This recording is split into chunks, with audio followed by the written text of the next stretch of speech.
Le masina se I susulu ia Samoa lo Talofa Samoa.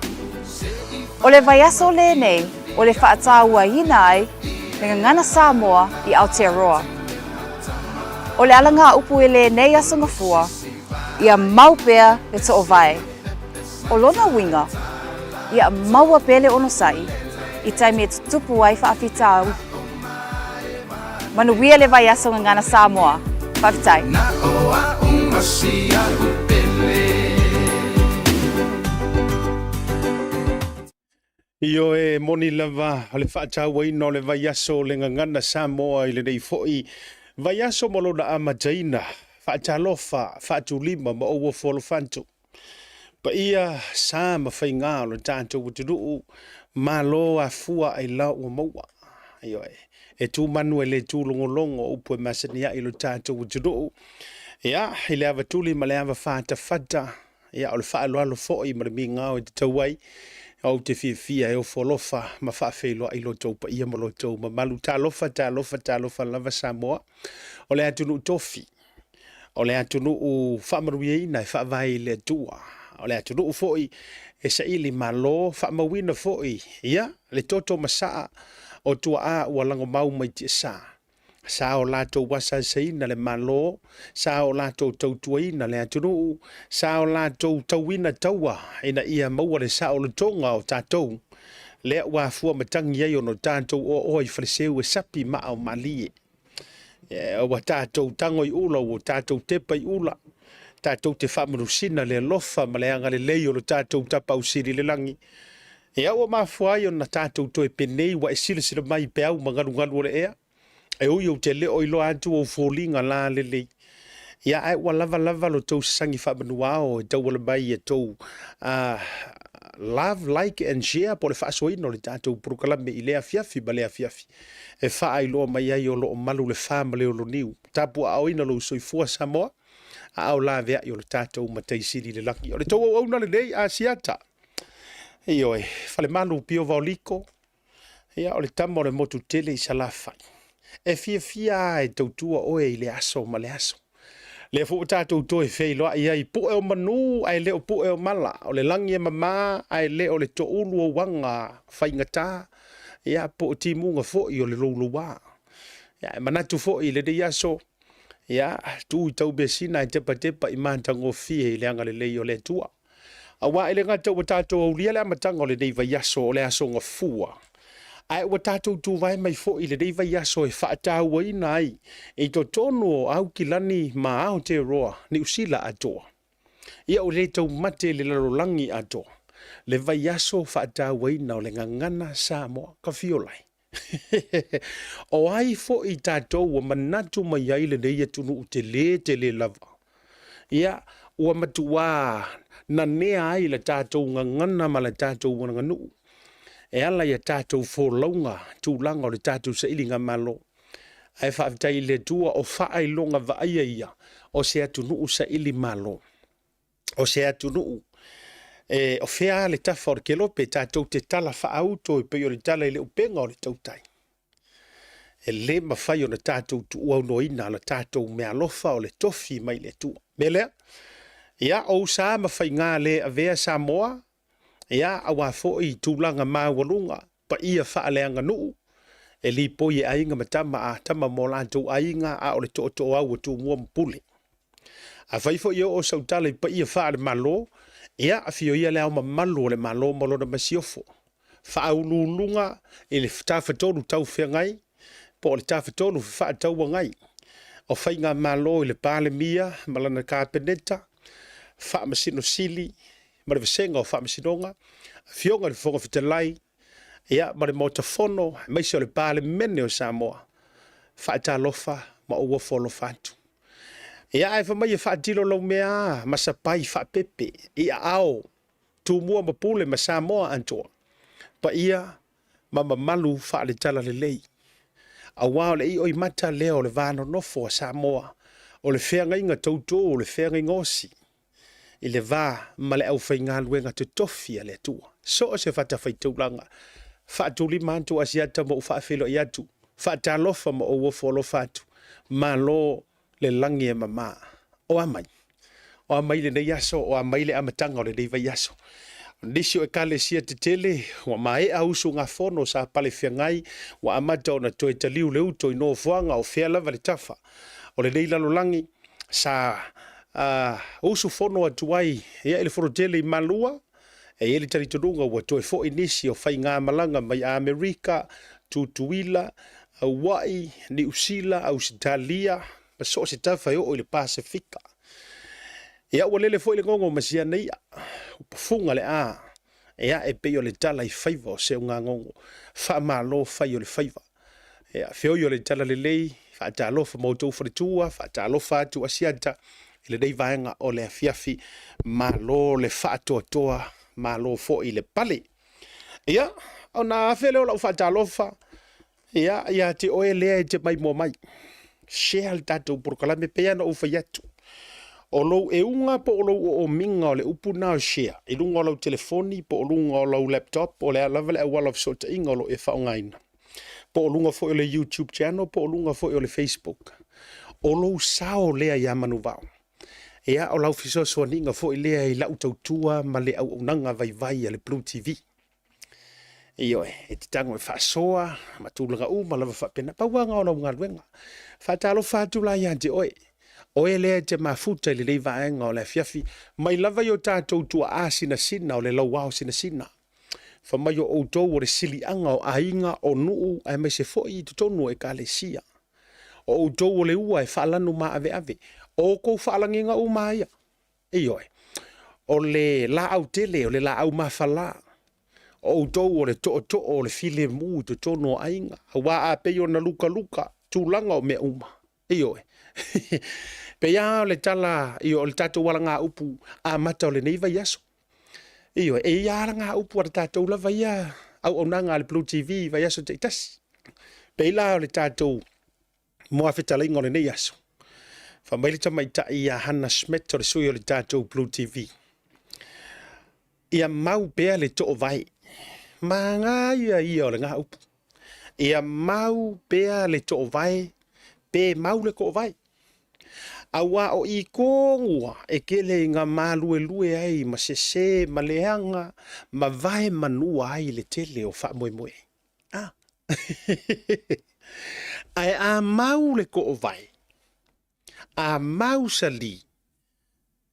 Po lea le pepesi wha matangi ma pepesi wha ma luka le savili. Ia tūlanga o me tutupu o le soifuanga. E le malue a le wha moe. No winga. A mau le to vai. Ia lo no winga wha winga wha whaingo fieringa. Ai mafua mai. Ia ile si usi ua ko o fo ile a launga o le antipongi u launga fo ile o le tūla whale. Le a o ina sunu I le ele. To o iai maona tama I vai fo I o le vai matua ma le vai le se so kama I vai le se so. Ia mau le inga le uru ko o le o le si usi ua le antipongi. Po fea la e fe, fea rua iai le uru ko. E mausali le ko vai. O le mafuanga le na upu fa Samoa. Au te lo fo le to te leo nisi la tau te whao ngaina. Ia, tatia ia le au fueloloa, ma le au puputoa, ma ila tau atoa iai. Ai, o le au ngā ia mo le to tele ma tūpulanga, ma ila tau e le o si la fia le mafuanga o le upu. Ka hua fo ilang o le whatau ino le vai aso ngana Samoa. E tau fo ili tātou whao ngā ino le ngana ma mala malama. O le ko vaila, e maua mai le ko la hunga. Hei mila le ke kango ai e kuku ilo ko o rungo le palapala. E walanga o aso la o ko mo meo malai. E le e whai ai ko ngongi hō, ia e ono wa sui a whainga e dui e tu mau wha vai. Ia e o whainga wa sui ono o tātou. E le o koe whai ai ngei o ngā pō ia tunu ui whafo I ni whai ngā malai. O le ua whai ko ngo whare te tele pe I o hōlo ma tūlanga whapena. Ai, a o ngā kuku ia I lalo kama. Oso ia I maru kama I vai fo I le vai makua, mau le inga. Po o whea lai whea rua ia I lo ko. E mau ar ko vai le maru o le me foi la na tele mala mai isi tula fale e foi launga. Po le ase upu e mau mai le mele o le uma enga o le longa se be se so loi si usi or ko. Ia. Le ngai ai wingo upu ai le fa ngai no. Upu ale tau te le fa tatu fa filo ai ma le fa tu lima. Ai awa yeri si kura fa le wo va ye. Sorry. E pe ole feke me ai ali ole. Or kanga kala si va pe ole moonwalk fo ile le Michael Jackson le ke le nga sa. E so lo ala lo le. Le si usi ole to po le muli ole to ole ku ilalo. Iyo alanga ye ona fa tu sanga ole anga no uma le fa sa mo. A maua longo winga ele malue fa ukanga markofa. Iyo. Ai a se kai solo. Longo inga fa tu sa ele mautono. Iyo. E peko solo a. Winga la ur fa masangi o kula fa le fa mase e la loa le fa se solo. Iyo si foi tangata. A e fesilia se o style la.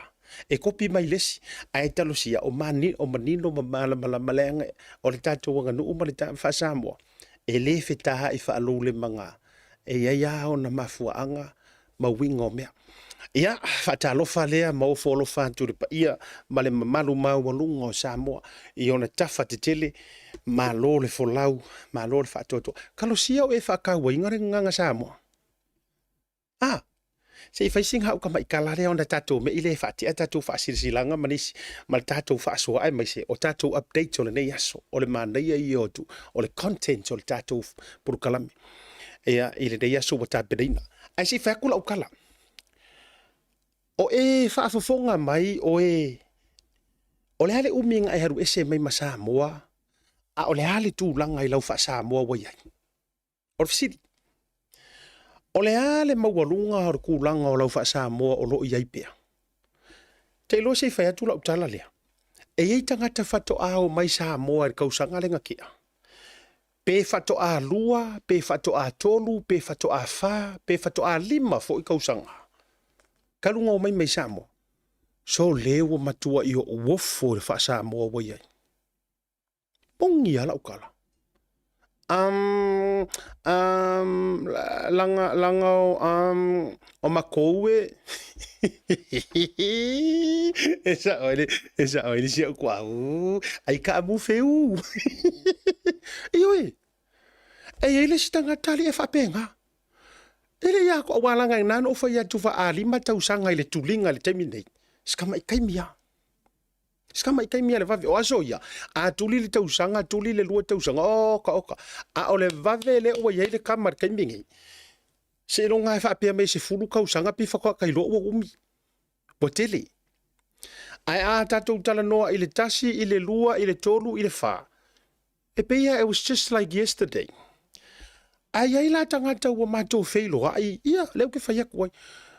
So le. Tatou ie sa o ka mikiki a true story al tatou fasoa. Ai mafua no fa ya tu va henga nei la ngai kakau. E kakau nga e fa ai ke le merenga wai e sere me ka o le loa o le lusi or fa samo e sere me ka o fie palangisa o. Ese me na lua. Ya. Ese yo va henga na lua. Ese ale me sa me ka usa o le lusi o lo fa samo e sere me ka usa o lo fie parent. Ar va paranginga nga kamiki le moku mai e o le fia barren yo lia. Le ai fa taua la unga ngana. Aua fo inge e fa yer kala le fa pe mai le ka ua langa o ku o papalangi. E nana o fa ya tu le tala le nei. Do you know it's sad pe fa pe o ngai ke kau avea ma e kango o oele ma fuana e fa yer upulna. Leanga o le saddest part o lea ya loa iar ka ko nganga ya kungu unge. A faila o leke ngofo mai o ele si e ke sifio e fe alo fa ima e fa pe mai. Ma e fa pe mai ai le kauria ele su e nga ruenga nga mea matula fa pena. O ele si tangata e telesa ili malo. Yes. O ele e afua mai foi e tele manu inai o walo mo le lumangai. Iyo va ai le kai mirengei ko akele o ngai ka mai ki nga soifua maola ia nga fa kala le ai makua le ko foi uma e fai makai ala wo ko foi uma e fai makai samo le o to ya nga i uma e fai makai le o makua ko e kumu ya o ngam por kala mesa mo ar kai mingi Ai mafua mai o nga sa whaakala le mai le amatanga.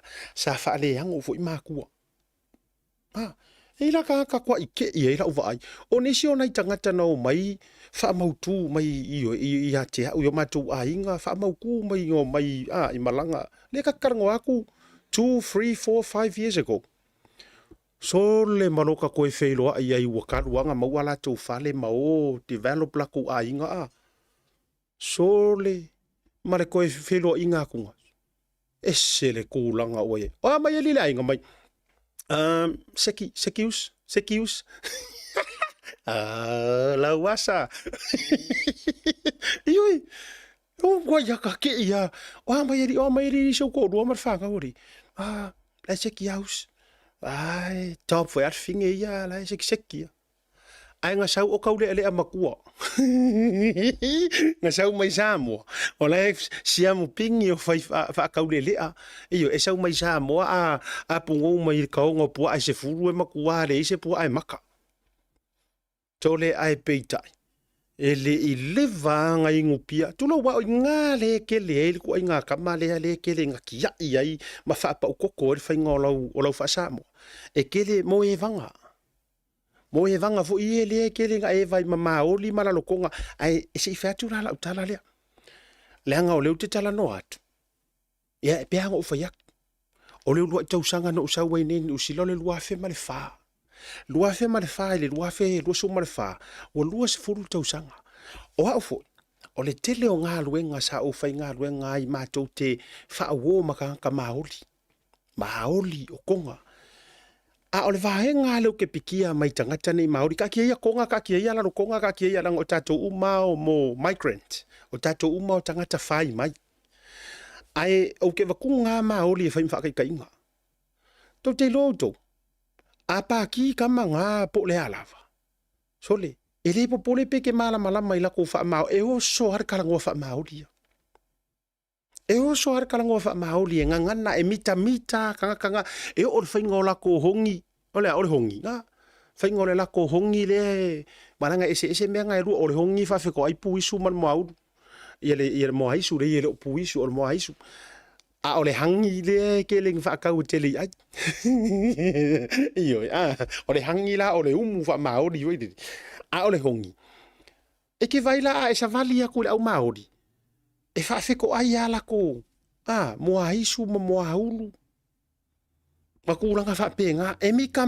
e showcase le la toanga no a ko sila fo itangata tonga po lea malea e ke longo fier ko nga pe ole sa e se me te longo fi identify le ko nga pe ole sa ke vai ko ka uri ro mai o fu au ko nga le me ole ie konga me ole ie konga o fala lili o ha umanga me e ka e ka puru mai masulu mai ai e o ai ta mai tifana nawi nei o le malosi o le ungai tau vala o ha umanga mea tau vala saurisia u kamanga saurisia u ke inga fa mai soli kau nga la tau velanga o ga ya mai fa mai soli kau nga la o funga ko nga la ie ko nga ka o tau vela ai Makua yo fusi al tau vela walu kongu fa bipo. O va xodi. Va ai po le kau vela po le tau vala. La ngore ke ia fa mai. Ma ia le la ngai ka we kongo tau vala. Ai fa mai la o fuila ka ko yo ka fai mai ka or kau vela. Ai ma fuon o tala no antu o mana tu fa tau te fa so ai ia I le matanga o fa talo. Lenga o leo ke kalango aku ka uya o ele ke mai lau fa sa mo. O leo ke kalango aku a uya o ele wa ele ko fie e faikanga. O leo te tala no atu a uya o ele wa ele ko fie of kingo. Ioi. E te mi o lo tafa no no mi se te mo sama. Ai fa kula kala le. E te mi o sama. A fai ngengi fai nga ai wa ka ke ele winter ia ba lango ka ko we ai roi o ke furu wai fai le a leo te tala no atu o te mi o sama. Ke lo o isi fa lave fai ka ke vai. Isi ka ke vai e soli. Ele vanga o mai samo. Ele vanga. E ma kware ko pipi iari se ie lava. Se ie fu le fai tanga. Ala yo atu me fai fa pe o fai poiponga o maliu o kulanga uma. Se hira kai mi le sitai mi vo ile le ata ita tatou ia tangata matutua. E te kake fea ku fa penga. A ole mea lai le angai. A oi fa ala velave a tatou. Ele ia fai kanga. Ai a usul free makiki. E usul mai ma pajamas. Ka o kai. Ia. Kasi la nga fa fi ka uri kelele kupungi. Mo le mea o le feka hai fa alo le manga o le fa ingor sia ka ko mami. A o i tatou fa ala velave tatau ona ofu lele iai ofu alo iai tatou matulanga fa pena. A ka ko wongi. Ai va ai o le tight skinny jeans o ma me fa penga. E matua faisi kaili fo ngale mpe elengi sa mo. Tulo. A o makai. Ai ka se makai la amo. Ka kia ia la ka mai ki makupuranga o makai. Ai a usur ma ke ki vo ile furi ma ke ki kai au. So nga usu sa o mai ama re pajamas pe orisi sa uma puru mai ia afu. Ia nga o pe o mai fo ila ia pe ko mai ma ia fai kang ma ia lava. Mami ki afu. Tole. Ia. O nei mea uma. E a fuona wai pe ia e pawangi ora vai aso ka ki fia ka kalangoa. A fai ualoa ia ni usila le tatou ngangana. Ai se a la e musu wai oe ma. Ai se a ke mafau wai o se ngangana e le taua. It's the second spoken language in Auckland, but the third spoken language in the whole of New Zealand. A fa Samoa. O le ngangana Samoa. O le ngangana lo na lua lea o na tautalaina e to tonu o Aukilani. Ai a whakulanga mai ngangana i to tonu o New Zealand atoa. E longa koru ka kou e mua ngana wha Peritania lo na lua le kore roa Māori. Wha to alo na tonu tatou ngangana. Puti iso le matua maua lunga o le tūlanga olo iai. A o Aukilangi aia. E uma lo le ingirisi. Ngangana Samoa loa. Ata wala ngana. Ata wala ngana. Awalanga o mea mai tatou te whaia. E longo fia tatou o tatou tangata Samoa. Ioi. O le ala fo ilea e a fua ino le taritonu le mea lea. Ia, ngau ka whaia ku whapenga. E isi wha ala velave wha mai ele ingi wha Samoa whakoi fo. Ia. Ai o le kau ke fa Samoa ma ka ko karkalangoa fa Samoa ma tu langa uma lava fa pena ya o le na vaenga pule asta funele la lona sa fa talo fa tu ya ila tom fa manu yantu aso soifu o le to tele lava ya o aso soifu ma so fa nau fa manu ya le tua e yo to aso soifu fa fetai ile tua o no le o aso tele wo fo ina i lo to soifu ma leola e ya ile fa silanga o le maliu. Lea o le atu ina atu ilunga, o le tātou purkalame le rivanga o le fiafi.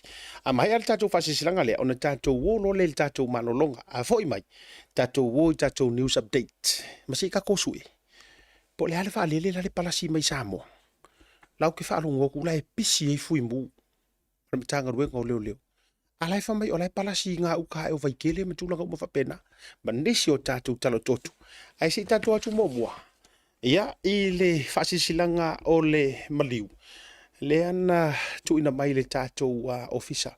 Ia, i le taiao ana lela. O le whasisilanga o le maliu o se whalitua o se whawhiangainga. Ia. O le ai ei watapu, ai whata i maunga wao o upa ia sautua whawhafa Samoa. A wā o oe o le ao mamala. I le whaasaunga wao ma le atu folasa. E afua mai leone le ufitia se ia pa ia fili ma pule tuu. Na tawilo ai manu o malo. Ai mātou te mua i taia le puna ao ma mātou fia uiloa. Ai whainga tā le laupua mamana. A wā o lo fale whaasau Samoa o le ao mamala.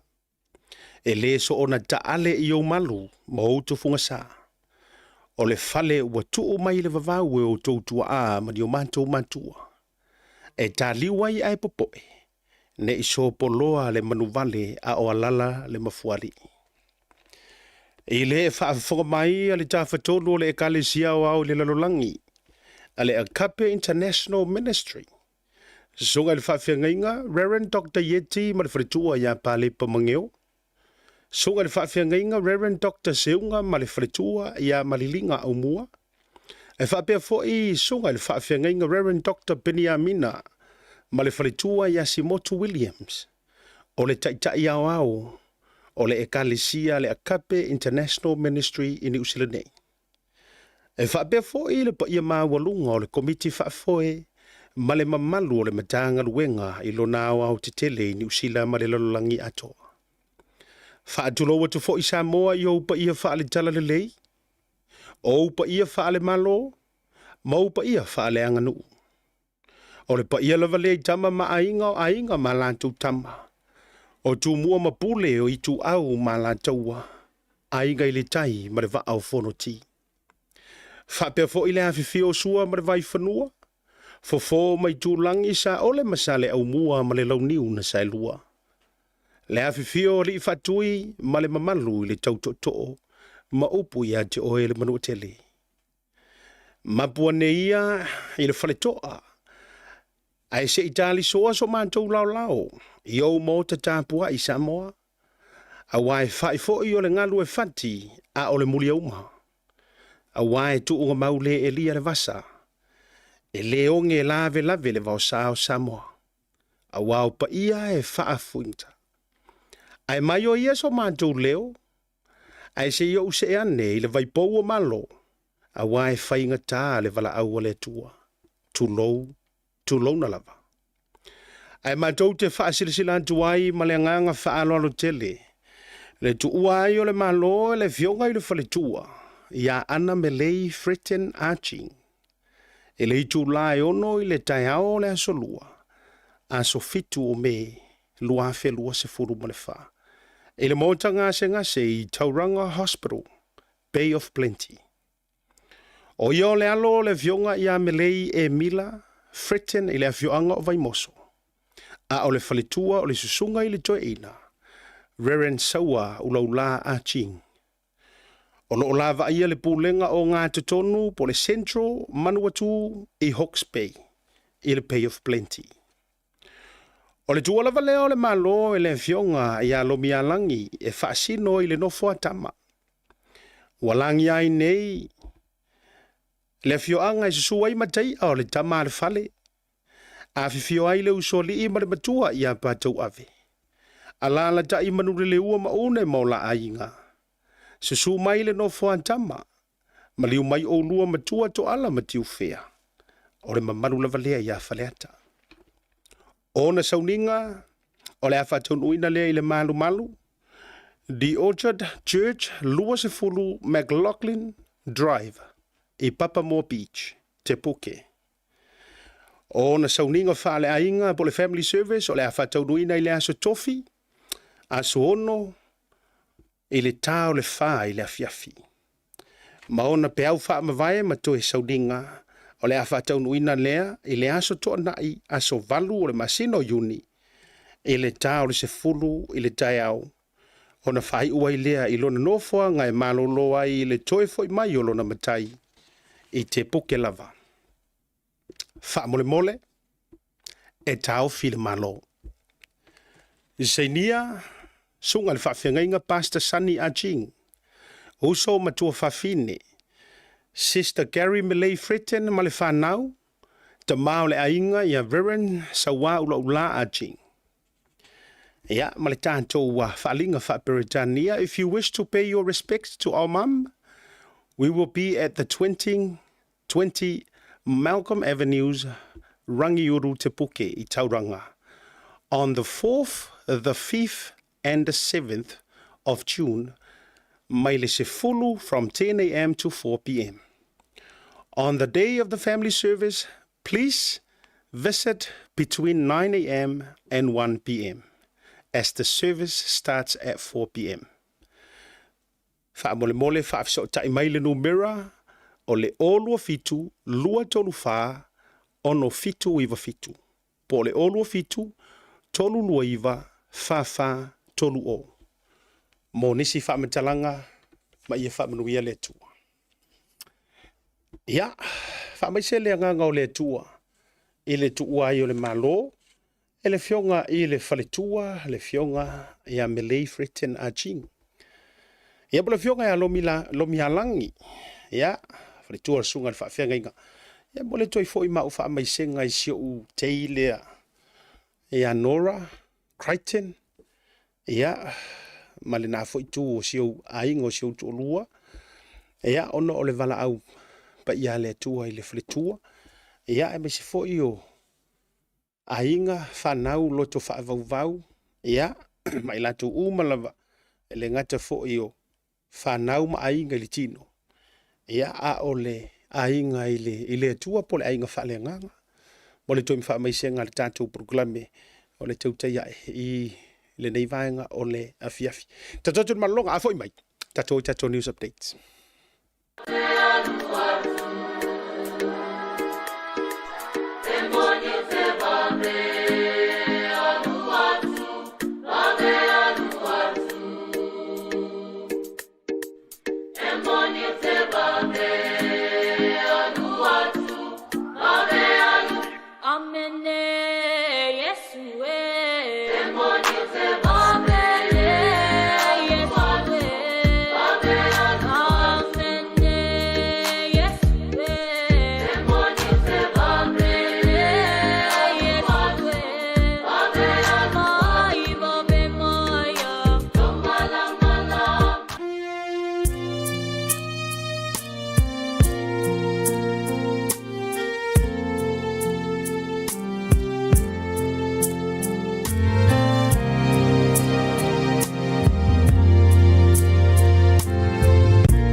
Au le toe tai aina uru whao pe o te sasa ina le whala e pe o whaiva o paula.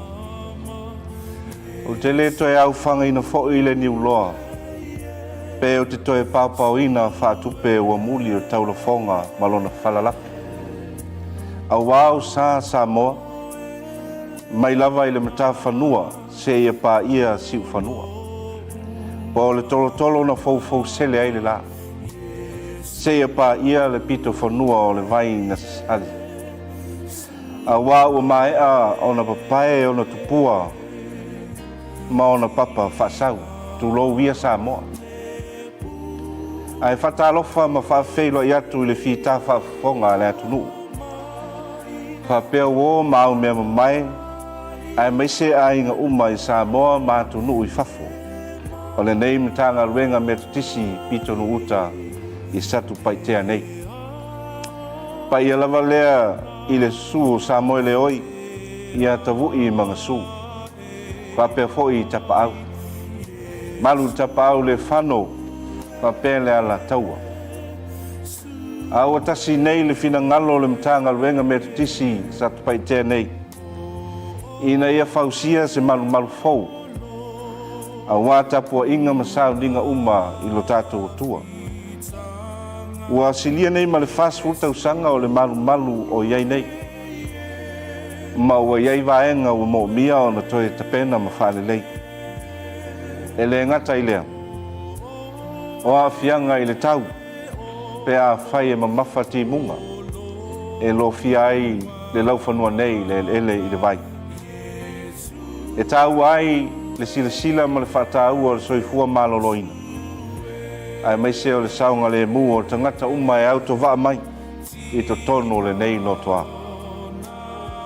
O le ala lea ua tasi ai le tō wha ma le whau tautanga i le nei kānesia. Se i whātino se tau sala online mo le nei wha moe moe. E ala ese le fōai ma le anga le lei o le tātou tua. O saunia fōi ala tele vavave whāteko no losi i nei o le pō. E sa ili ai ma whaatino ai le ngā ruenga. E so tau au ma le lango whaatasi o lana whanau. Mo so se wha moe moe o le whiau ma le tala le o tātou tua. Ai mātou te whaatai wholau ma whaololo ma au. Ne i o ia lo whaletā ma lo tau apisa. Whainga tā o le maa e le tau la e ia. Mātou te tūtū pito vao ma mātou tālia lupe o mau I sau whina ngalo 48 ma sau tō wha le atua. Wa amo tau ato ma samo I le ala. La sau a au ma fola, ma sau ma au e ala I se selengi. Mātou te talia lava ma le anganga whaftai teli. A wao upo ale tusi. Sili le manuia o lefo a nailo le na te talia. Tātou talo sia ia. Ia tātou osi taulanga whatasi. E ala I loo tau a au fawai. Whatasi masa mātou ngā luenga whatau wa. A wale wha moe moe mo le whi au matala leia le atua. Ia soifua ma ia manuia.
Se furu ma le ono minuto de jale o le tula e fa le sorry le lima ma to New Zealand ya o to tana o le ono I Samoa se tatu tiro ai be se fo te lo wala tala tele se fulu nisio I la to America ma state ese to fa talo fa mo to fa malo atu lungo le YouTube channel subscribe le tatu YouTube channel ya ina ia faingo fifo ina e maua notifications o le tatu por kalame le aso tau te le atu tatu update a wone ngalo ia allow submission manatua fa be te fia Ryan will put up our address as well down the bottom so mai matala mai au I le tatu official le Blue Wave holo o yai tasilia vaenga o lo maua ai ia tatu submissions na lo saulo fa atumu le tatu pusa ale tulango le postcard le ia tu ulo swafa malau address ia wa county le na ona to momoli umala ia le afa pe fu ete mamau mai mamanukau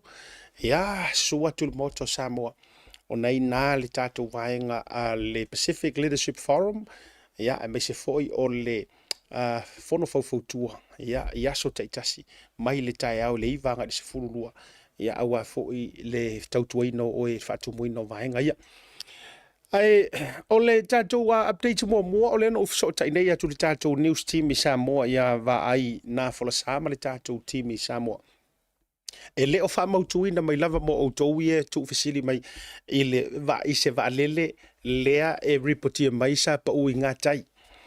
O lo pisi e li teimi nei malu le malo i le ngatai fale o vaitele. Ioi. O lea e reportia mai.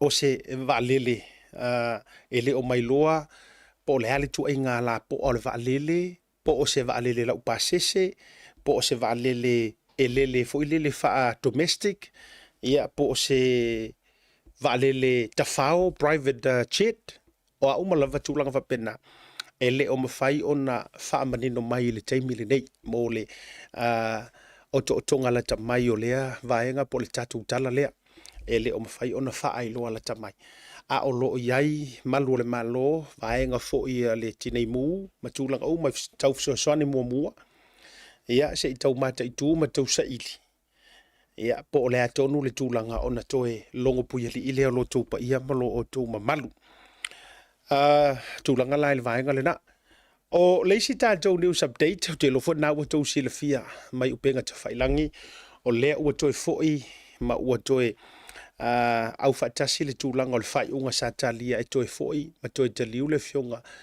i le tai fono o le whaputu ngā tupe mo lumana i manuia lo tātou turu le nupi wha le sunga le pali i panoa moala ia o le ua mai a uma tūlanga o suenga komiti sue ma vaenga sa whea ngai mai e le tūlanga foi le leo o le vaenga ko fiku foi le lea na tātou pisa i lava le sa o lātou moli tuina ma lātou reportia ia e whapea mai lo lātou mau e whaasoli tū la fono na whaia e le sunga i le tai fono pla whenga tai fono pali i panoa moala ia whaai unga ma le releasing o loans fo i e lea ua le ua koe le ia e sa o ere kala ko i inga i meo ka bigiki ai vavi le la ua toe le ia e ma toe manino ma toe solonga le ia awa i loa le va turu whafonga le turu ua kasi le upu whasa moa e tauna i loa e tauna manino i oe ua i loa le o upu whasa moa ai e mafua mai lai i o le la ua toe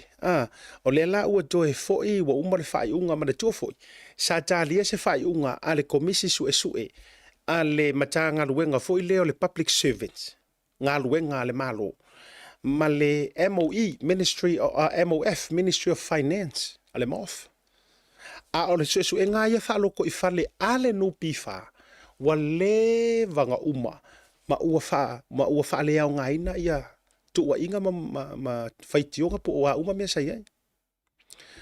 Ai sa talia la se whai unga mai a le MOF ma le MPE, Ministry of Public Enterprises.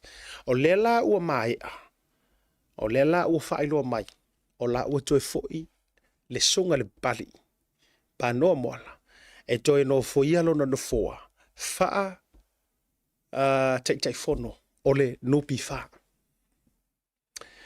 Ia te au whaafitai komiti sa whengai masuesuenga.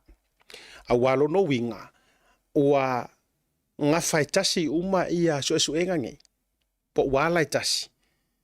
E le o iai se wha maongianga o ngi whainga whaasoli tūla fono. E whai unga sa whaia ele fo ita mali.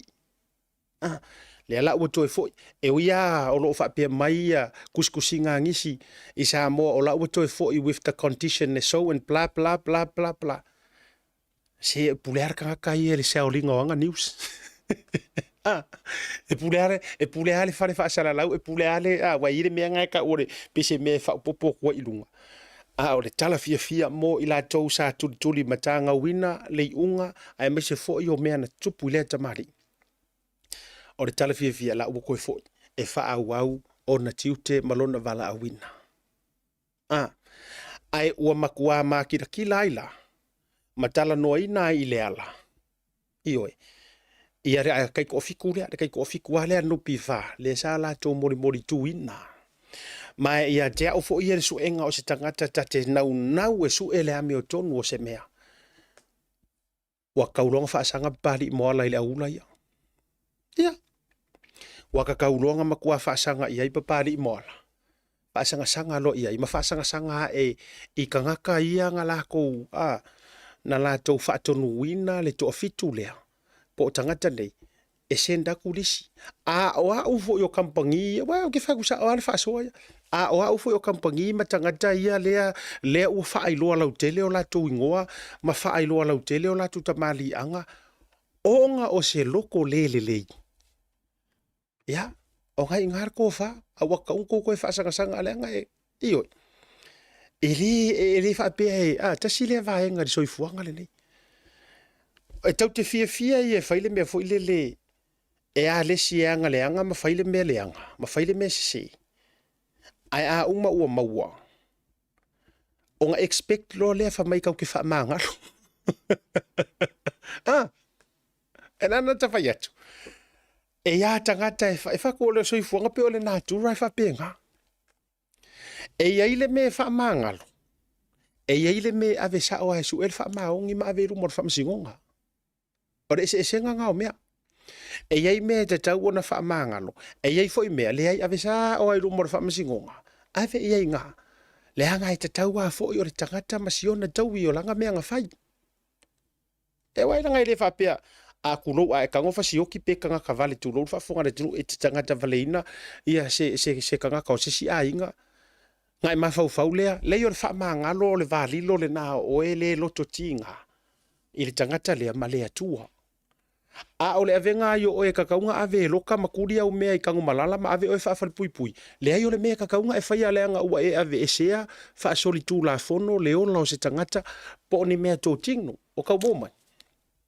O le menga le kau fa malama ko ile mele walanga ole na turo le soifuanga le nei. Ia kare kongo mai ngai. Le ala ua uma ngai ko kele ngai fo ile au fa pe mai o la to manatu. Ia. Le hari si mea ngau ko fo I moala. Ia papari ngau ko fo ia.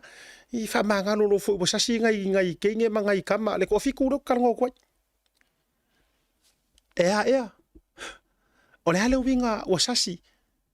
Ai ma failang ko saule upur nga ko fongo upuleanga ma upu fai ma le lalau o le ainga oi ma le lalau o le fia pule ma le lalau o le corrupt fatu ai fo e tau mo e saule upur nga e mili ai kamali anga o kanga ka wasakia ona o le ma le pule mangafa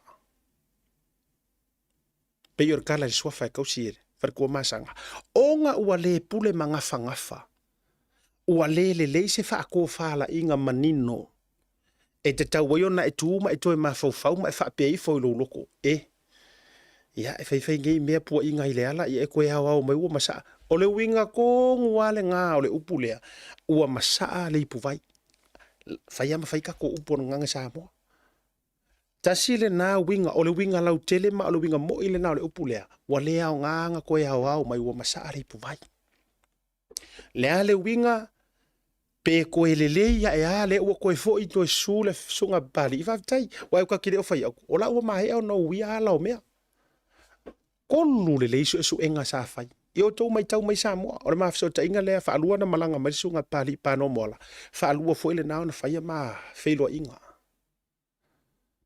e to lule le komiti sa su eina mua o le komiti le no pifa e ilo ya internal investigations le sa fai ele selected committee o le lona lua o le suenga ale matanga ruenga o tupe Ministry of Finance ma le matanga ruenga longa ko ma suenga longa kolu o le MPE Ministry of Public Enterprises le afia I kulanga kau o loa o tangata whainga ruenga ko lua suenga kukua ea a o le alu ia o le upu ma le kalanga la lau e ngai kamali. Aka okai. O isi tangata. A le maa losi o latou loto malo latou whaatua I le atua. Soli. E give up ya ke ia yawa forced to resign. Ke ia wa resign. Alai yaile mafua anga justify yai langa fai unga sa fai. Ai ona ua matua tu I momomo. Mamolali. Malai. Ona o tangata le pule mangafa. Whawhakai o le wha o ngā kunga upu ka ua ma upu aloa ia o le upu mongia. Ona o tangata loto leanga, wa o le upu ngana whawhai ngofienga, o ngor ka kai leanga le loko. Tasi le whawhita uli o te iloa ua matua whaatumu lia i to tonu o whawhai ngā luenga malo i to tonu o Samoa. Ma so se mea, e la vea fo ia kungungi. O le mea le ono uka mawhai, e alaku roa sau pule, e alatu roa se tangata e whai mau pule, ai ke sila fia le lei, mua, e pei e fōringa mai, e umiaku kausanga nga e whai ngā luenga ai, lua, e pei e fōringa mai, e ke makua aku lau experience, kolu, e pei e ke fōringa mai, ia, po alawangi si mafuanga, nga e kau mawhai rola ia lea, e li ku ngā mau o ngā pule.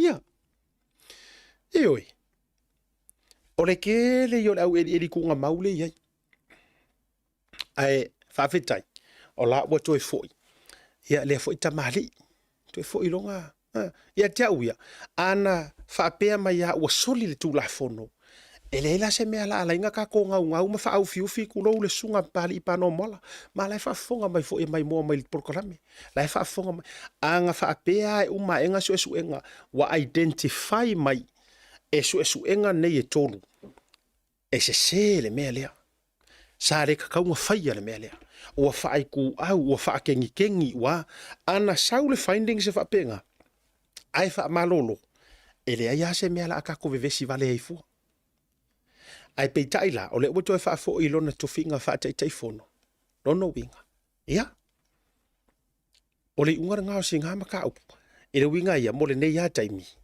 ai tatou te le lo ai tu o patatua pe ko fa sanga mai pa ngo ile au kuria ia me se foi fai pule ia ngalau mangu ia ai ko kongo maka upu la vale vai ngo mo la le na ia o le tatou vai ngo update o le vaenga le la tatou oto, o le tatou miliona lona lua, our second million. Ia, o le tae o na le la le sa ripotia mai ai, ia, e le matanga ruenga o tupe, o lea ua toe sainia le isi miliona lona lua, ana inisi la nei o i tu malo. Lea ua whaanga solo ma ua pasia le lei e peio na whaahiloa ma saunoa ai le fionga le minista o tupe, fionga e lau timu ia. Ua whaamalieina le ofisa o le ngata o le minista e ou le poloketi le fionga muripola na rosa ia a o lea ua whailoa i le ofisa o le minista o tupe wa i e autu mai e li selengi ua whaamalieina lea la e ai tu malone i wha sa senina la tau miliona lona lua i le tae o na le la o le tu malo ma le moteli sa la whai nganga i fo maunga numera mua o le isi tu malo o nganga i fo maunga numera lua ia o leisi tu malo o ainga i le tai. Ia ma le tu malo e wha ai tu malo o whaleata tolu. Lono winga nganga i whamaunga numera mua o inale iaile fionga ia whai malo kika Star Wars. O le nganga i whamaunga numera lua o inale iai ia Lilo. Ioi. Male ainga le tai o le sui fonga fitalai le tofa au pau ia mafale ata tolu o le faipule matasi le nei faipule numero tasi lona te e mafai le nei poloketi ia ai o vai aku mo waka le sainga o le peparko inga uma saini ai se mea le lei tu atu te aku laukala lenga ka e te tau ona tātou walolofa pēr tātou i tangata anu umaritu malo fale ata tūru. Ioi. Auange ia vea, ia le tūlanga o le te o le whaipule, aua le vea le tūlanga o le whaiwhai, tūlanga o le tari tonu, tu o hau makulanga whapenga. E vai manua i fua, le flow po le tafe atu o le poloketi, i tua, i tu malo te tasi. Ioi, ia te au na ia. Pawanga o le vaenga e se ro fia ai. O le wasaingi le lako milionga longa lua. E ave i tangata. Ai maratua mai foi. O le whao ngā inga kakau, ma le whao ngā inga le lei. Ea o lo o la vai a aor komiti, a o lo iai fo i le tu malo faleata, la tau te moli mawina. Ea le whao ngā ina o tūlanga, i le la tau fo i miliona. Ea, o le halale si mea ke le hei upu makala. O le fisiri ngai lo mavovau. O le a le isi mea e kele hei fua upu makala pe afa apea e tele tonu i le miliona, i le poroketi. Ai se ae ala inga waste ai fua kai mia. E ta o ai toki makele ai fua le toki. E mana tua mai fo. Awane ngalo la tala le te fai tu so mo pese ko i lava sa mo fa fonga mai. E iai le si fai pule, o le poko ia ka alo parapala i le melea, o nga o kulanga wha porkiki. Ai o tau mamate mo o tau mate poto, sa moa lau wha afonga maua i o tau mate poto le melea. E iai le fai pule, o lea e wha whainga ka mai le amakanga. Ai na o na lalata o le vai vaa le whainga palota, ai va ai la i le aluaku. O nā lanto lea, e whao ngā le poroketi, e tautu e whaieni anga campaign. Ia, ngā ia oe le kōwha ma le whaukanga. Na ia oe le tō wha ma le whautanga ma tūlanga whapena. Ia, au le tala fia le nā, o lea ua whaasafua, le ua halu le si whaalau, ai ai tū malo, o le lau te wawai atu, e lua i tū malo le HRPP, lua i tū malo le FAST, le sa sainia i le tai au na lela, o ngā ngai whomaunga mua ma whale ata tolu, au ngā ngai whomaunga lua, ma ainga i le tai. Ia, o le tai lua le nā. Lono inga, o le manai ia, o le solonga le lei. Ia, ma le pi i vaa fo i po le fili vaa. Ia, o nai tu mahalo nei. Ia, au waa le whainga o le poloketi, lau tele. O le fo ina moli ma reportia mai Samoa. Le maliu ai o si tasi o malu o le malo. O maua le tala atoa, i le malu le malo le ua reportia mai ua maliu. Lea fo i sa talile la wina o na molianga ina ua mai o na wha maonia i lunga, le wha msinonga maua lunga. Ia, o na molianga fo i le whainga o ni winga mātanga po o ni se wha o ngā lima i se tasi fo i o tamaitai leo junior pe fo watu pe talavou pe la ititi le alava le whaupunga sa aura ngā vaenga. A o ave ai o ia ma se taitai leo i le poule i le fioanga o whangamalo watu pa i o le lai reportia mai Samoa. Ia tūlanga wha avau i o le tu ai ngā wha lave whafuasei. Ai pei taila, sa iai se sa so ta inga tu se tasi o so upu fo i Samoa. Ai o mawai la le kala. Sole. O le malo le ua maliu. Ia, e ngofo se kasi o kenge fo i o si o mātou fo i a inga. Ia si o mātou nu i sa taua. Tu lou rale. Pa ia fo i o le ainga o māvaenga. Whare whao sa taua ma le fitala inga ia le alunga. Ia, o kai mi whapenge i pēna ta whai atu. O le maa ale inga ua usu e haku sa moa le keisi lea. Ia, o aula. O aula ele mawar ko inga me fui le asu e haku loa ma kulanga whapenga ua. Pe lai tau e yaini tangata e so tanga i ai ona. Ia. Le ai e langa o le news o le ai e lunga i le taimile nei e more sila fia. O le li malo le malo e mai le fio anga o vaisala le moteli se la fai. Ma o le faisa maua mai la uia so ta inga atu i Samoa. Ina inisio tau a inga wo whake ia.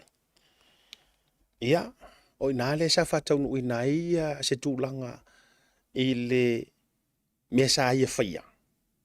Ia o le vaila au, tu lodu whafonga le atu nu. Walanga o le au mai la vai niu sa nisi o nusi pepa ma tūlanga whapena e mai o le hekau whaia sa iriringa mga kulanga whapena. At mafuanga le sa tauna la wina le ungalo na whamasinonga i le vaiaso na tia nei. Peitai, sa talo sangala na lo ia i le fionga le whamasino. O lana client po o le o lo o tūwai. O lai ka fia le whale mai i tūlanga o ngonga. Ia, peitai la le ufa amaunia mai le so. Ia, ua maliu. Ia, wha mai sei leo le nganga o le tua i si o mātou, ia, le si tua fine fo i o lona tōlua. Lea ua maliu. Ioi, me se fo i o pa ia fo i o si o mātou a inga i nai. I sa taua. Ia, ele afia la kala ia fa unga de kanga ko kasi o le fa maongi o kanga ma malonga va malonga ko orua o le me pakingo ar ngar kanga e fa tu la tala le anga o ke fa ke ia i le mata upu le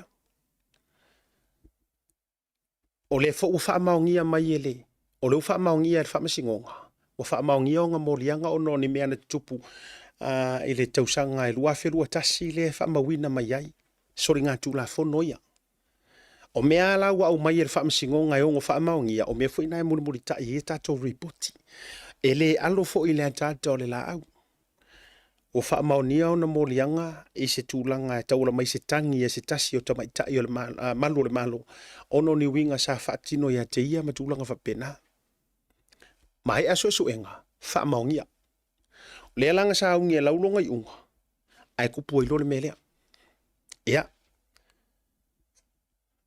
o naia te oile fa ato fa la inga sa moa matulanga o le atua na te sila fia mea uma ai pea na ta fai atu ono fatoa o mau wai lea o lea e mau paolo mai ia le sunga le malo se tasi foio tau ai ngai se o matu nu isa tau ia o tulanga la na le va tuai la ufa mai senga a o le su enga yo le amio kongu ma mesa tau na iai tau ana su e ma fai le amio ton a fa maungie so ringa kula fongo ia e lo ono o nei ona po o le ma le fa alu maina ma le masiasi e ana ta fai atu a le vave faia ia se konga fiki ma le vave se fofo ma se fisosoninga ia e ono tua i tūlanga whapea ia e tatu ta oto walanga e na o ia e si la fia le fai unga wa ia faia ai se e mai ai la la ufa asoa i le vaenga lea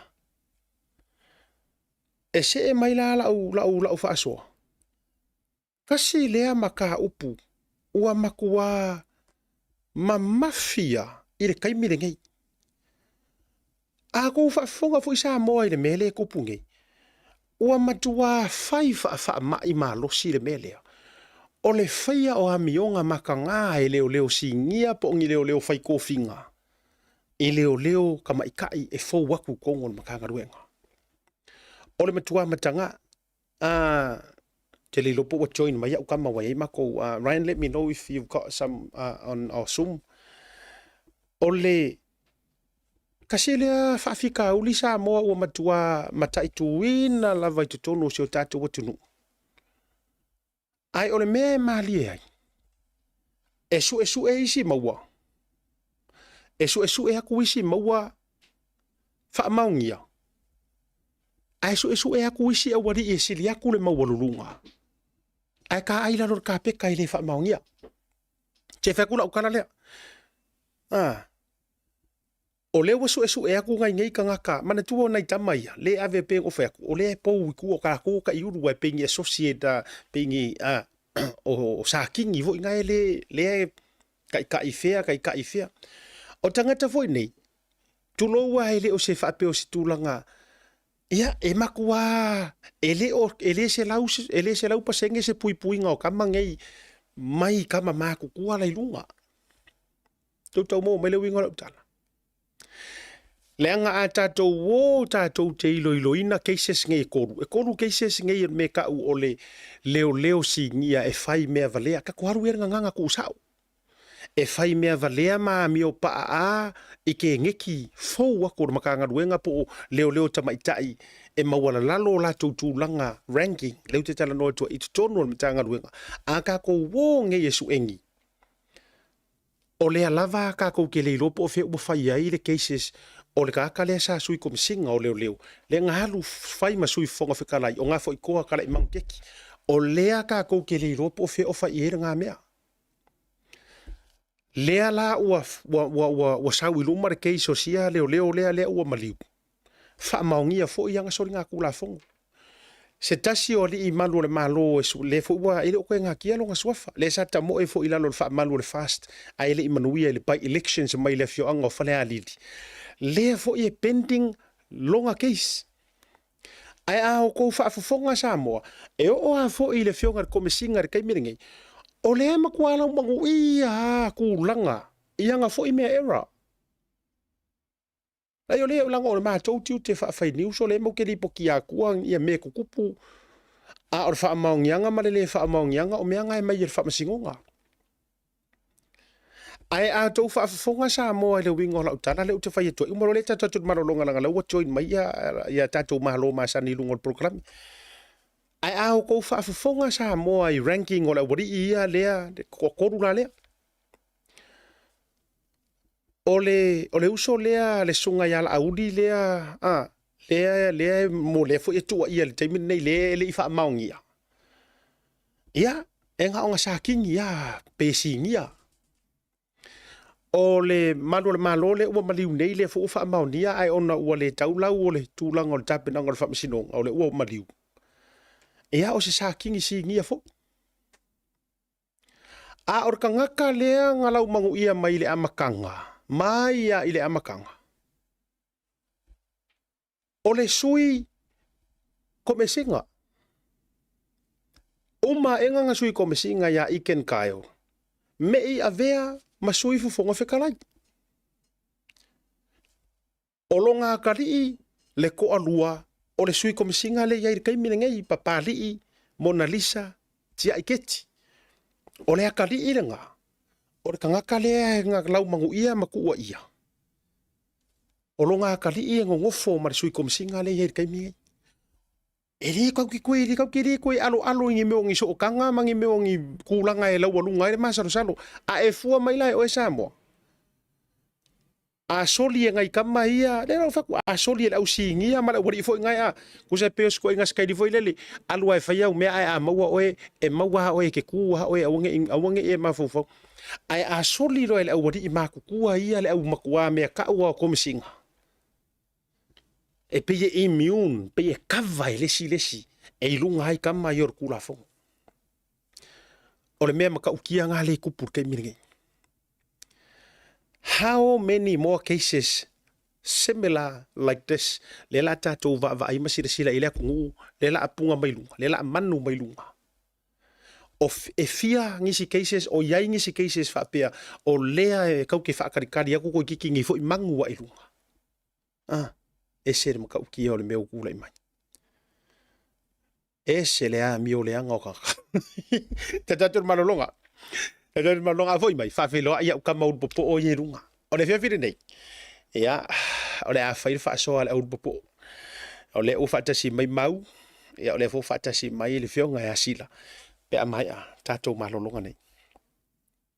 Fia le Pacific Easy whaelo ato lana whabitoa mo le aso sao tina male masira atoa o me. E whase fun whaelonga tupeta i lua se lau ta lau sau nia mo ana paanga. E lua se fun whaelonga mo Samoa, lua se fun whaelonga mo tātou i New Zealand nei. E se ina whaelonga se fulu i aso whareilo wa yaso de tasi. E afu atu las whareile se fulu o me. Manatua o lo whaawau fo i le whabitoa o e nao le lima tala tongi pia e whaonga i le Pacific Easy mobile app. O lo apano fo i le direct transfer ti posi mai e lau tupe i le tātou account ma whaatino i lungo le telefoni la whaino au tupe whamamoli. Ai inga whapitoa. Awari ngalo si lia male fitu se fulu a tātou la lau whaasopoli ai New Zealand. O lo apano fo i a tātou ofisa i o Tara o Tāhuhu Mamangele. Mo nisa whamtalanga wala au le telefoni o Valuselau o Tasiono no Bea Siasi i le apia fōringa Pacific Easy. O lunga lo penga tawhailangi www.pacificeasy.com. Pacific Easy o lau paanga mo tupe whamamoli Samoa.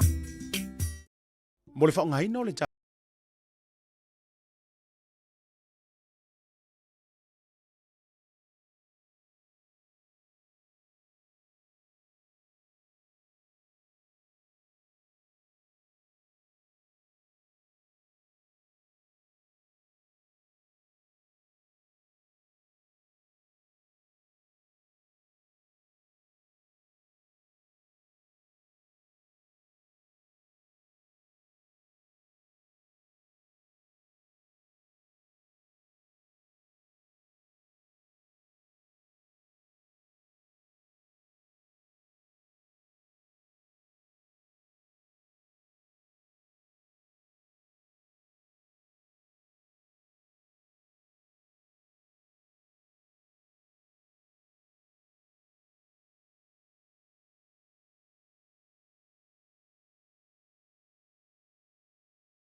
Wati lea ua se fonu ma le 5 minuta o te le tula 5 le taipia matou New Zealand Day.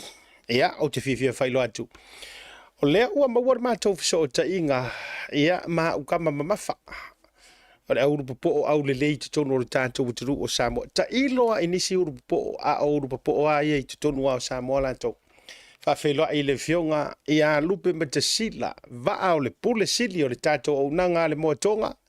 Le ngata i lea o le urupo o longolongo a ia mau hunt ia poresunga ia kota i lona whaleo e le reivanga o le fiafi whatalo whaturo lua vase lua tau mai le lei e peo le ngoi po le ulua iali ma lo le folau ma lo le lange mama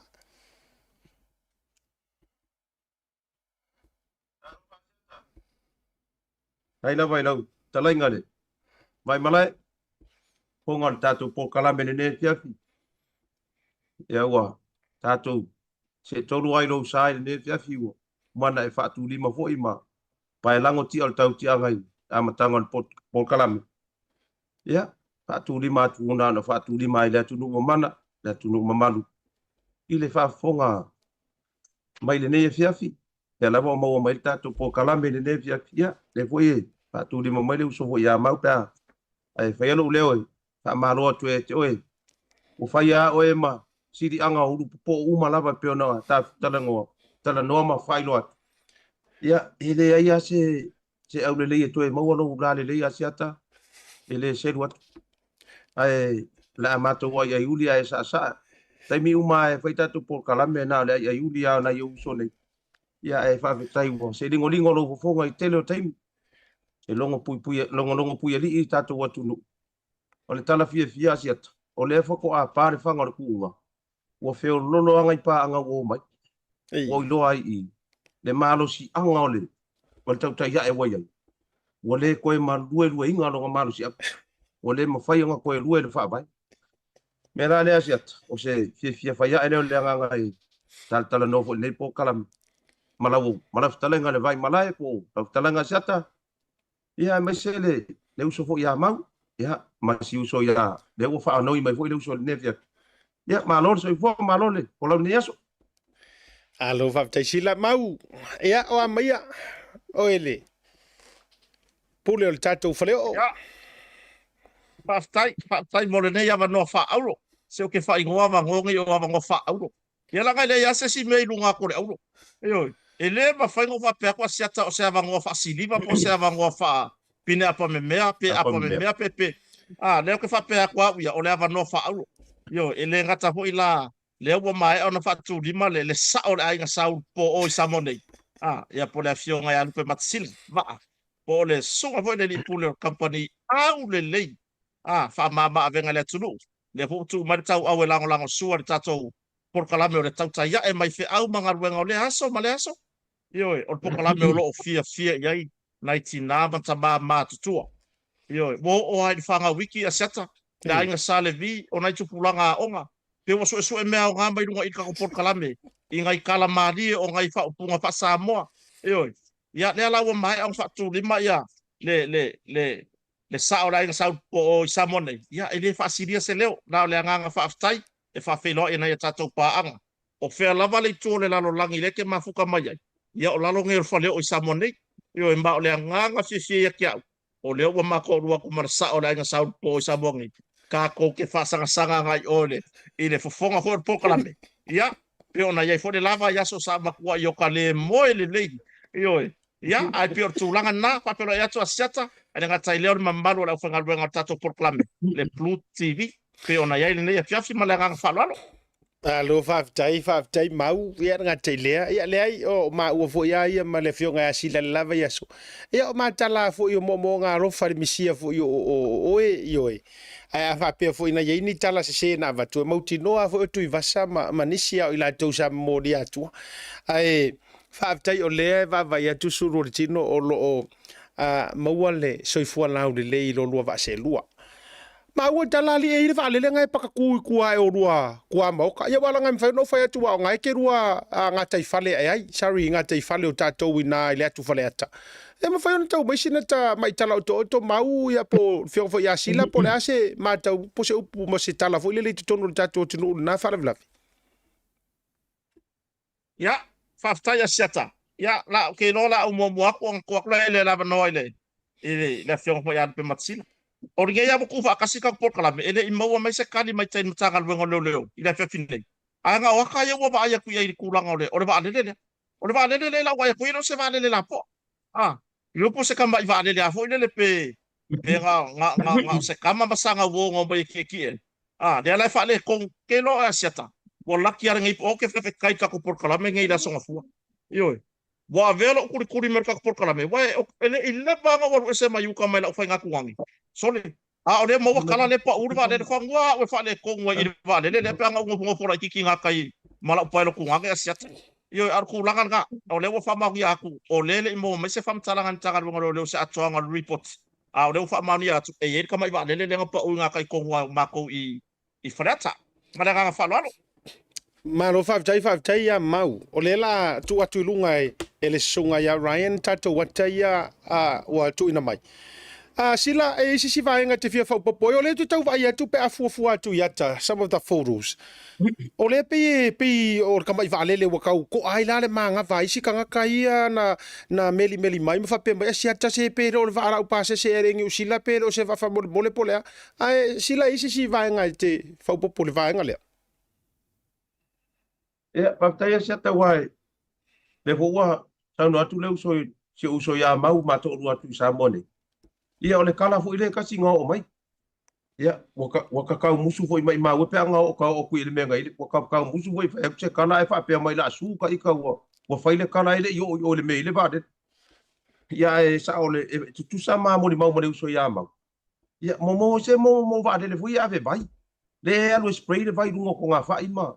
Ole va le nga ajata nga ai wa nga wa ku ap uma fa ko nga ai ki ko ya fa pe ya la usa ko fa de ko ngoi kai u ai nga o spray u ko me ho fa ko nga me ko nga fa ko fa midi ya de nga ai se va de le voi le la kilo ku ya ka nga mai ni si ole tu no na su mai mata mai a ne ya so le tele o fa fe agua si ta na mai ne ya so kala ngo mai ka po kala me ma o ka e wa la wi fa fe au le tau tai ya ya ole le nga fi firna Aula u kilo nga.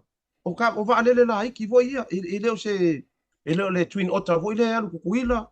Ele no o va lele nga le o spray me o pa ka pisi ma me o inga e penga ko spray ko nga ko ngo ai mo wa ko le fa nga ku nga nge so ya ma inga kai. Ia pe ona u to e fa so tu le asia tale ne fiafi. Totally. I'm five Taylor. Se te mi tu na tu lunga el tato producer na tato wata ia fa tai for providing. Ai o leo te tau vava ia tula ia sisila mai Samoa o ni sina o atai na tu ina mai e sa oli ka ke vai ko ri iso le vale le pise vale le nga fau sis io ai te vai tu fo ile ia talo si ia ele o ia ise tulanga ua mali wai se tangata po le nga aver vale le ia matulanga fa pena ia ai paule fautuanga mo o lua nai Samoa e tau fa tete o lua walanga na o i me o tabai vale le spray ai fa i me fa pena na o pewa para la situa e o lua o lu ke ka vai ko pe o nga ka ia o le fale o ka ka mare o maule ia ile le fa le vele ai tatu te talo ile tu e lo i se vai nga tulanga o se soifua o mau ia ma tulanga fa pena ai o le o to ma wa tu tatu vai nga fa so ile nei vai nga le fiafi o le o to fo ile sunga pali panomola ilona no fo fa te fono ale no pifa ia se kasi mo ka upula wa lunga fu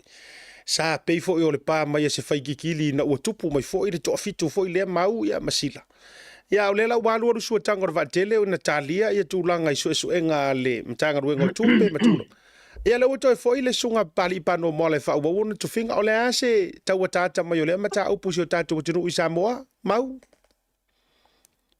Paftai mo leva no asiata tai nane fo le fa fonga po ia le tunu o le nganga fia ia a wanga ke le foi kuskusinga sia tamari yo ai o le meanga ia e kele kuskusinga e lua ai ko pesa ia o kanga kai lango lango Ia, maka mawhai foi le inga ia koe foi me pani moala. O ngore ke leo le sau pani moala na maka upungi. Ua ka koi loa ile ke leo mea sai na lor kape. Ioi, wa o ngana lua ko skoi ingo pani moala koe ka ai ilunga le fala lea.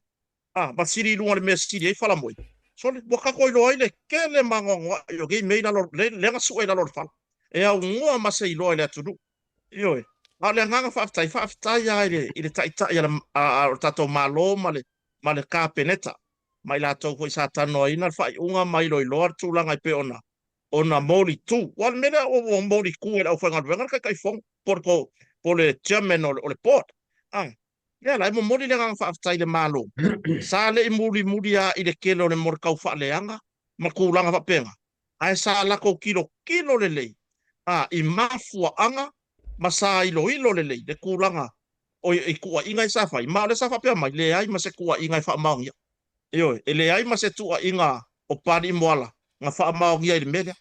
Mai au le nganga whaftai, o leo koe fo ile, le fionga ya pani moala, i lona tūlanga o ia o le, tai fono o le pōra nupi wha.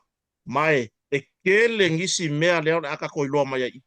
Ioi, mai o le kūlanga e ka kaunga ave wha mua asiata, marupe matasila marupa fonga le tunu, wa ka kaunga whaise suenga. Ma wha ngā ioi po le ase ngā ioi ngai whaile kua fiku lea. Langa no mauki ngoa e wha upopor ngumela. E le ngā kua fiku leo le iei kongi. E iai e wha ongo iai le wha upopor ngumela. I ngisi o i lako. E le o fia whainga ruenga i lalo whainga maro le wei kai mingi. Ioi, o lo o whai lava lo lako wha kau kei. Ia vai wo o hartai tai whono tō fia e le whainga maro tūla i mai. Wo lako ke kei e ma mori kūsi e tamari o le atunu. Ia le muri ange ia suenga sa whai. E le ai ma se vaenga nga soria e moala le. Ia tu la fono po va fa pena. Pero se utalia tu lea mo i nei afia siata. Malo whaftai mau. Sila, e iso whina karo whaupopo. Whaftai te lea siata. O le si foi mea lea, whaftai foi le usua mau. O le si foi mea lea sa ka kalo ia koe fo i papari i longa kulanga sa kawa iai. O le waka ua e mau le mea lea o le ka ai whaafala e si foi inga o papari i o meangi. Kuso le nga fio aku le fio ngai le suku al parite. Waka ai fala la ke wilu ai ko uru mai e roma me ye la.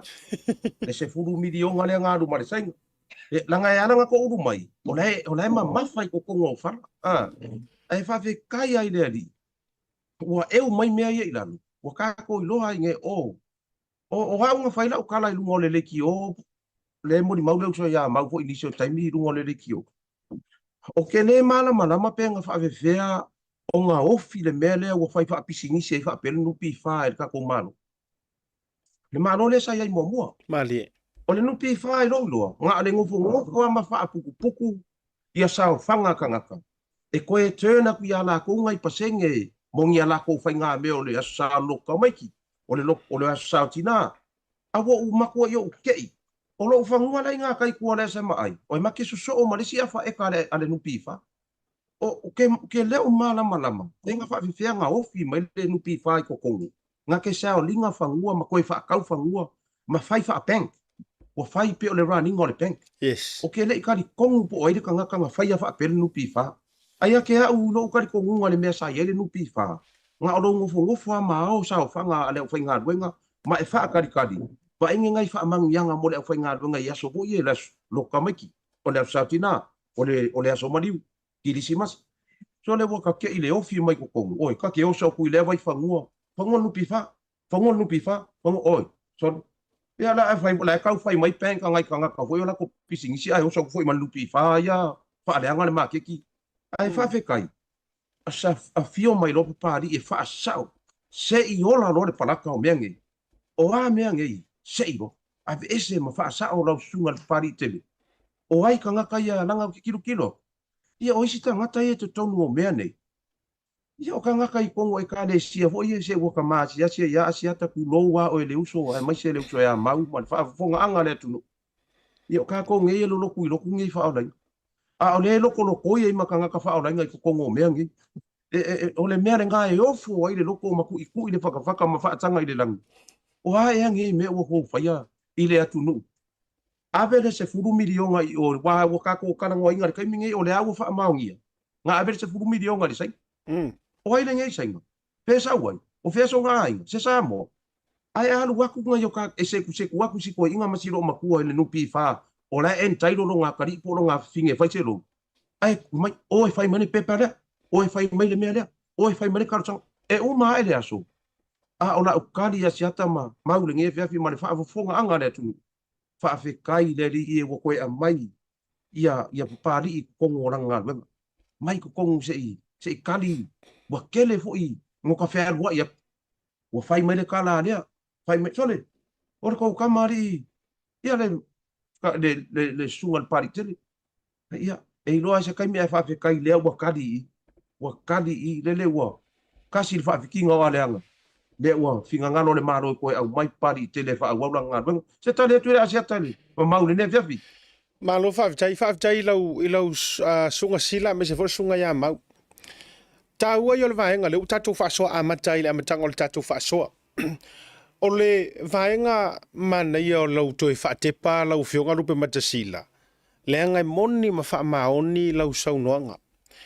A vai ngai le fainga le nupi fa le waka oko mai ai. So le wale ese ama le ANC. Ole ese a male Pacific Commercial Bank po a uma National Bank ma tulanga fa pena po le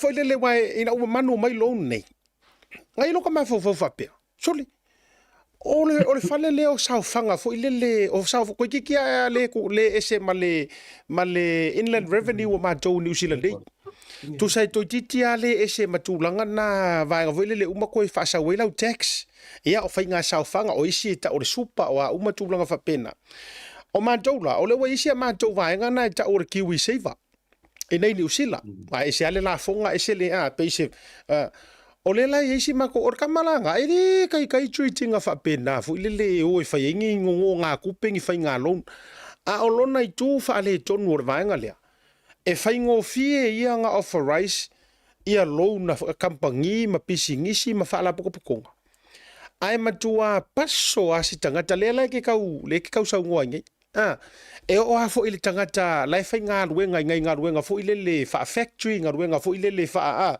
company tu moti so le e kau fiu e kuku merka e au pongia o mala ku le siaso e akore le yerva yaso kusa o mai va yaso wale wa kuku sale loan lima se laule fai ma expenses ma tu penalo e passe se solo ai e fekuringa i solo e fai mai mea e uma enga a fa popo fa kasire pengi singi o le pasese o me uma le fe kuringa ye ko iki ko mo wer ku pere ngala ko long ina no pifa e au yo le o le si va enga o te fia fasilia to yo tato me ile inisio tato mta upu fa so ne fefi o le si va enga ka ua ile ko fo yo le fionga ya papali anga pa ua engei e uma e mafai se tulanga o se fai unga mani tūlanga fo ilele e malolo ma vaenga fa pena e ui o laile i eise solinga o se kula fo. Ole a mausali loar ko inga me fo ilele sila wau te loa e te manino ai ona oi ole pule ole faipisingisi. Ole a maualunga loar ko inga me fo ilele ole a mawhaianga kulie e kangaka mauara lalo kulanga. E mawhai anga la ko sera apinga o e lea e vea mapule ma boss. E mawhai anga la ko sera apinga i se vaenga e kuri ai o e malusi ai malau. Tasira na whata ita inga e ono e lele e ko ikiki a kupu mai ile melea. Pe anga whaapea anga leo aku a whelele i fafo CEO. O aku whelele i fafo whainga kama se ia walewa ngofo kongu ma eri kunga maua. O la so no vinangalo. Ia, au sunga mau a mata mai so vinangalo. Whaftaia siata mo le avanoa, ia whafonta pua i fo le atunu. Eoi, e ke le anga i vaenga ka ua siata o le whamoe le peon kura i manu pifa. Eoi, se i uma peonga karira i o lupe matsila wa o le whai pisinisi. E ia iang kaka whainga duenga. Ai, o le si ku a siata o ke fia whapupula ku i le kulanga i la uba ai le nupifa. O le au whai sao whanga ke kele ye ke kele sao whanga i konga nupifa. O la kounge i o lo ai mamangu wia. I le nupi fa. E mawhaianga whaila, o la koge le mwhainga entairo i loan fo i e whakawai whangua. Mawhainga whakawai whangua. Eoi, mawhainga entairo i ngonga kupe fo i ngai e whai ere whare se lau wawherkau. Eoi, ia e kong i langa uwa ai. Kong se vaenga. Awa ai a kua umwhai koe whare tau pāpi i, Koe whamamuru mai kua le si lima se furu wafe pe se lau wafe. E wha umaringa ruenga. A o le ngei ai. O le ngei ai fe eri solo ka ko ngei. Le inga ruenga. Ya, le kulanga hoi lea. Le au leipa ma. A o le ngola ukala. E le o iai se ava no tutusa. I kongo nupi fa. E mawhai inga kukusare sa fa. Le wha mangianga e maua e oe lea e maua runga lau kulanga i lau ngaruenga. Maka ika ngia whai ngaruenga leipa. E oi. E mawhai inga kukusare ngaruenga oe lea. Le ko ki kia rua se furu po pene lai ngai rumor kanga lo ofking. Maka ika nge fe i taxi. Yo nga pau ko langa le nga kau siri la kiki ma ko nge fe i taxi. Okay, lo si la fia le ye. Le lupe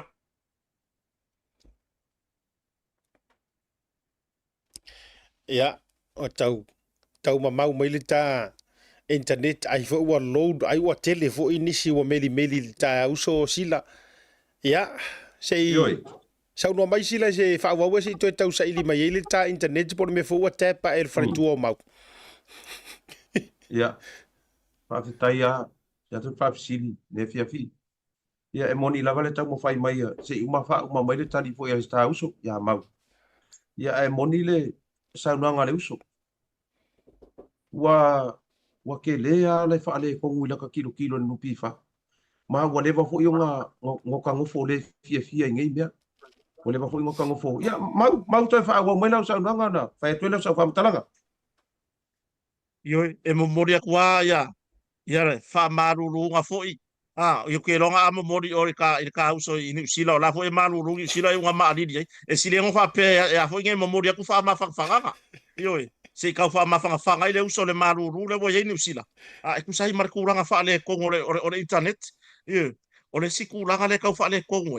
Yo le asila fiel ma maro le tunu o le wo i lunga ka ko Porto Lami.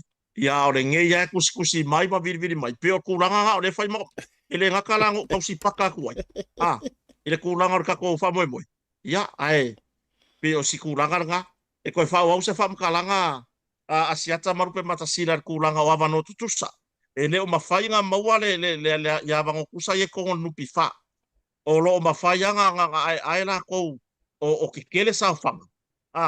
Ai, ele o mafai nga maua e mako nge ye maua la lalo sa fanga. Le kulanga e kukusai le mako ia fa mangianga mako ke maua ma ila ko ai karo sia le ko foi pani mola okay lo isi va nga ia le sala ve ila lole o foi nge yo o fa tan no anga ma fa la wi lo va fa fai mo me ava no tusa ia e pe vela nga ia no pifa ia se tadi le mala nga fa lo Alo fa tai ya mau lei pau de vai nga foi le sila ele i tere isa no na ole toi fa manaturia il tau so ya mau.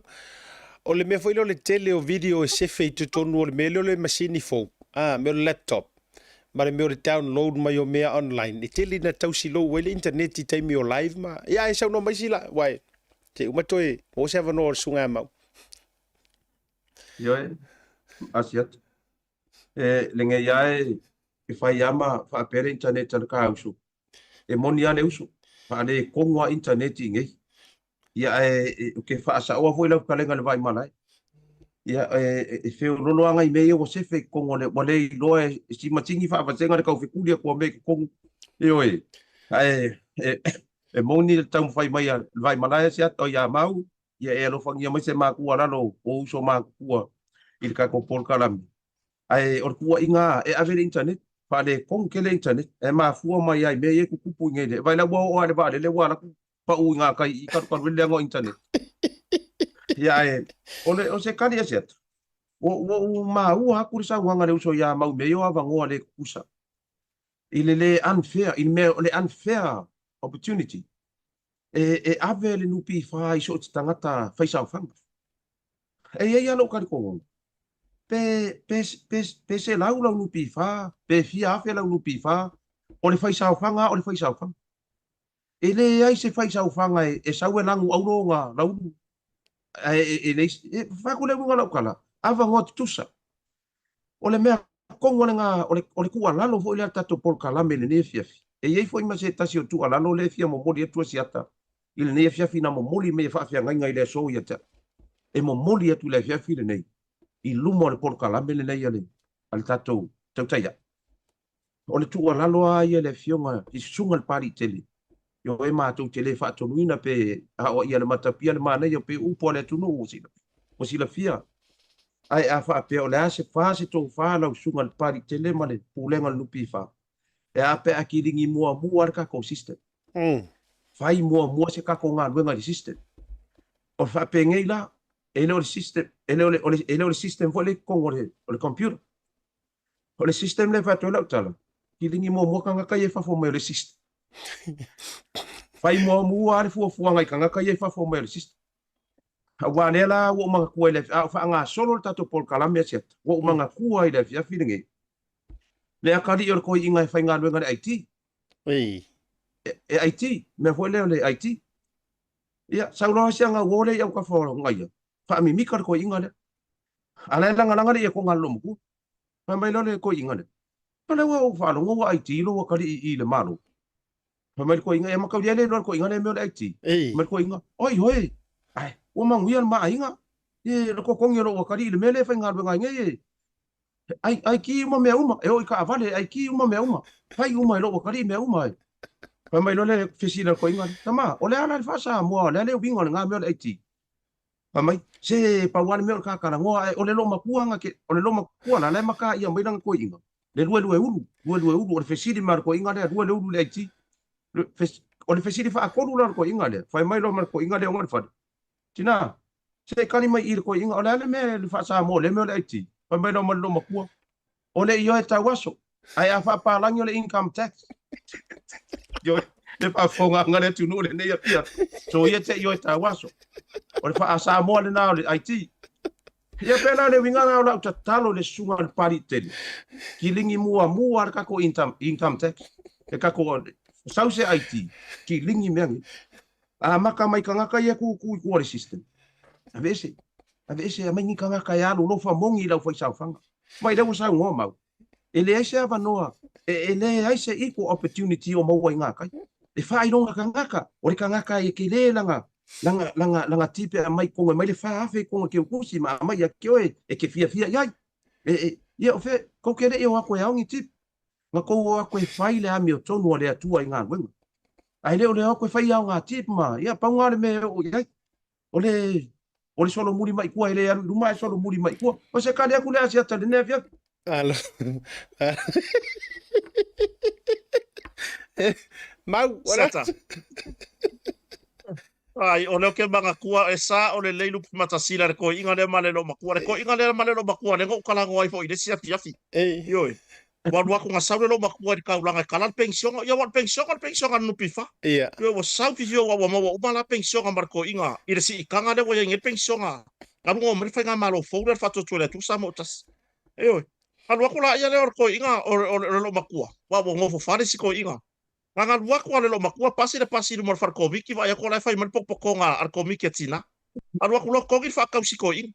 Mai se va yang fa kau se yo sawa. Ai kang o e me nga sawa ma ye. Ia ai se kuisi foi lea la mosi ko inga. Io. Ai bo makere le lo makua eru ver ko miki le fa. Ya kan war ko inga koso berka ka pep. Io. Ma piko a ilunga mo ka pep kingi monga foi le fa mo ngi pusa lava asia ta maru pe matasina. Io. E foi me le lo makua ile ikula le nga boy. Wa maka pe piwo eser sa fa ko inga. Wole ngo fo sa foi le piwo. Piwo manga o mianga sapo mai ku mai fa sa fa ko inga. Fa ko me le lo makua ye. E ka fio lai o la fa le mai fa penga mai ringi ka mai kai bingo wa wa io ai o e ma fo wa le vai se si ko inga le ai o la ko wa mer komik ai fa mer ka ko in ai io vole ma ngor ka kala io ora vai ko no ba ko kasi le kinga monga re ka kia mai ko ngor pepa io bo uma miki re ko inga ya kinga monga le io le ala fa ko la kala asia ta le ko inga ko ele se ser sa no anga pe matsila le ko inga male lo makua le afo inga ye io ta wasore le ka makiki e kai le falo le malo io male ka falo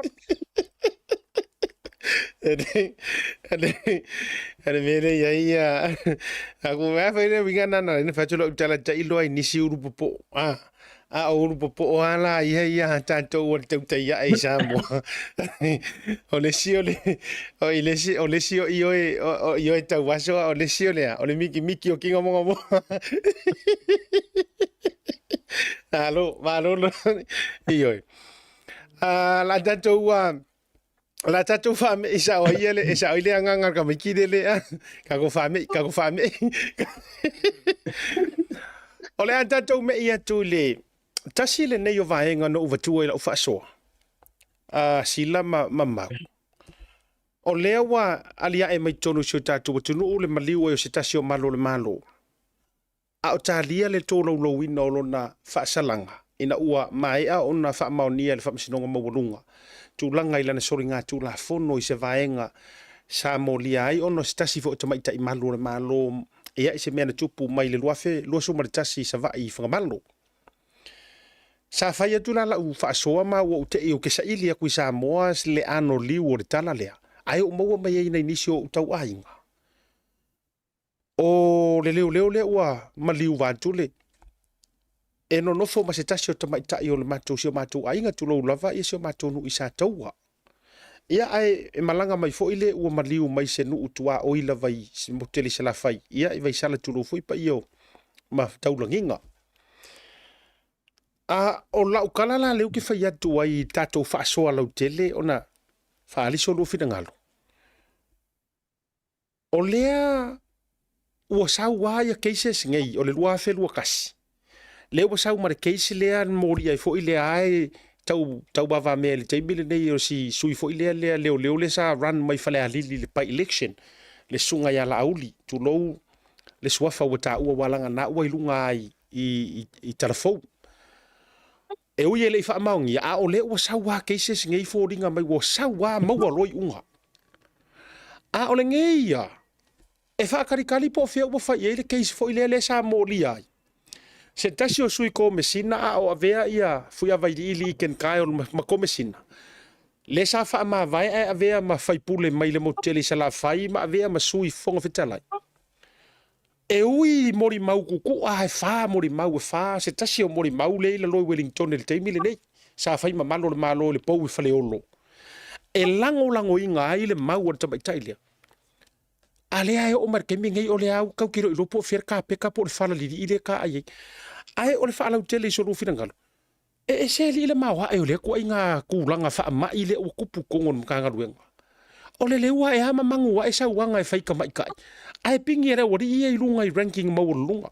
Tato amata mai so fina ngalo mau wa o le sa i tonu fo. Yo o ro uma sai lor mkanga ruenga. Ai amata mai so fina ngalo mau. Aftai siata Aftai lava molen nei fo ia no le ka ko ka kana ngoi ka upu. Yo e le se ka upu e matango fi se fa ile fa fonga la tunu. Ono le lo loma le la wina o le fai unga o le fa masnonga o le malo pe ona afia ia i molianga i tulanga ia tau fainga ainga me fa pena. Ia a o le wa tangia mai wa o le lipoti mantanga lunga leo. Ia e kangi ai pule soifua. Eo asiata sa yai le si maka upu fa pia sakura i Amerikaimia o ka fainga duenga kai. Io ai leo sakulanga la i tulanga i morianga fa pia i le tupa tau tamaita. O le afianga o si uso leo le sa matou ngaru le taimi. Mo me o kusi sai ho ia fa msinoa. Ua ia fa o ngatu pe o tusi sai ia. Masa moli ai lo ilu fa msinoa. Io ia ai pe kai. A o whanga solo i ka wano manga o bakau. Ia ar kulanga fo i lenga o iai. Io whatulo ai inga fo i nei po i tamari. O tūnanga le sa o iai. Wa pe wa yere kulanga fo i le ua maa mai le kulanga le. Ma ma fo rola ia le o a fo inge o se kulanga mama i mau wale so i fua. O ngore le ai o se kangaka le leye. E ma whainga kali fo i na ia tamari i le taimi o whawhitau. O whawhikau ringi. O le makua i mtau. Kia o ngai o iai.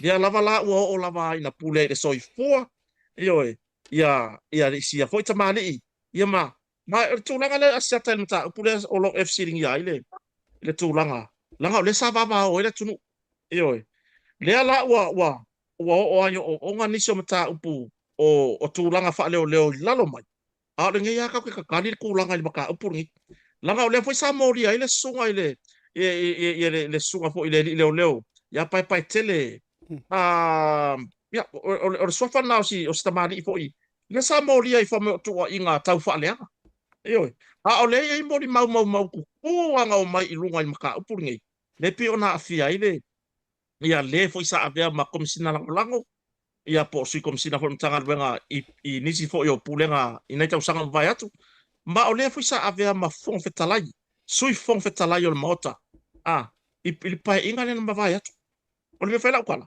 o le nge wo o nei mata upu ma wo o yonga onga I tulanga onga pe ona mai ma wo soi fua ia ka ko kere siringia le kulang iyo ai kalo fai fo ile le ai o se sulu ia ile nei tamali I po le fo I au auna I se tulanga fo ile se sosoni ile tulanga o maftianga o le mafau ai paule o le vai fo o mafainga e wa ko ki aporo ia e pe ona mau mai li po tem tanga ngo leo I pe on fa nga se vai la au ona iyo ar kulanga nga siata mo le tulanga le lei o le anga I luma o nei mta se a mai lunga me ia nga ka kana ngo mo au mai lunga me nga va o mai le ku yo ya o le o nga o yo onga ma wa le o me monia seta on ta pu nei o le wa sa nge lau le unga a le nge ya ile au mai ya no ka ko ka pu mo e a mai fa se mo dia mai fa se mo dia ma mai si ave so e mo fam sino la nga mo ri mau ya nga dia mai lunga de kai mi dia o ila ko ya sa ku pu ya sa wanga nei yo po sa wanga nei tonon tanga ia pe o siaka kalilea ai monmolia koe foi fa mai senga I le tina o sia foi malo le malo o fa ilangi fo launga ia ona o le tulanga lava I le mau tonu ma le mau o se fautuanga le foi le mo ia I taimi wa ho ngai le fa fika au di maka ukia wa fa ina ila na ngan weka ia pe o sia so soni le mo le fa mai senga netu la pia seta Malo fa jai so ngam ma na ia ma tango filo fi ngalo ia sila e iso fi ngalo fa ali e mata upu lava nei wala manu ia ia yoi fa taile fi ngalo le so ya ma siata ma le fa fonga ngale tu wole va ngala mangu ia nge me tonon mata ngal le sila fia ho e mau tonon mata ngal sa ia wole va na la manu ia nei me le fu sa tu pui si tamari ile na ta woni pai tele Junior Ernest Pitham lea si uso lea sa ia va dua male lea ole malo sa ia I uat tu ya tu lo tu ya tu ne ia e no for tamali ile ma mori mau le case lea isi fonga talai lea sa le ta ue talenga le vai malaya siata ia ole tilo a fo le pe ona tu pule mele isi leo le isi malo le wa pule le soifu ia e moni ale o le tu alalo le tunu a e to e luluti ni pe o ia lutia o I puava pe po so wala fa nga malanga I fa so songa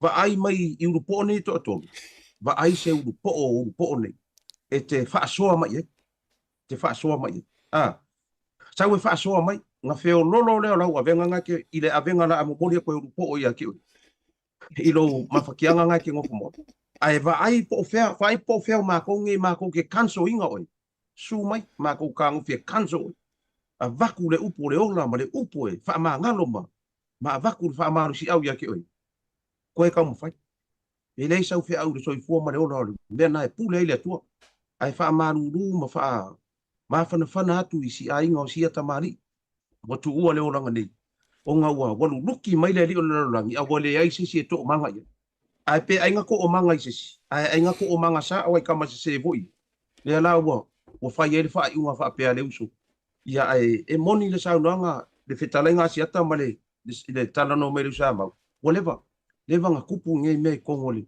o si mtanga wenga le ile sa wa ai no tinama tamaita ia ona tato tai le o se fina ngalo fo le tato pokala ile ana va tau sa fa ye se tasi o fa nga malo ma vai e pe fa me melo ma pui tina ia o inga pi ka fa le bo fa confuse inga ma ma fa ele o hit kong wale me ai longa point e ka ngai le ai ele o malu tina ele o malu ta mai tai ia o sai foi ile fionga tai fo no ma me ia io la le ko yo inga a le tu di au pule tali o le fisili fa fisili lo talenga siata o le vanda tu la mai ai fa tai le nei tai ia o fa ola ina uma malu le malo vi ia le ri pe o fa ola ina o mai sa wina le toto ta mai ma mo mai ia ta to nga lui e o ta to o si ta ulanga ma sa vavali sa o le ala ua uma na faatonu mai e tamao le langi e sa vavali ai so ia ko ke fai masolo muli anga ikua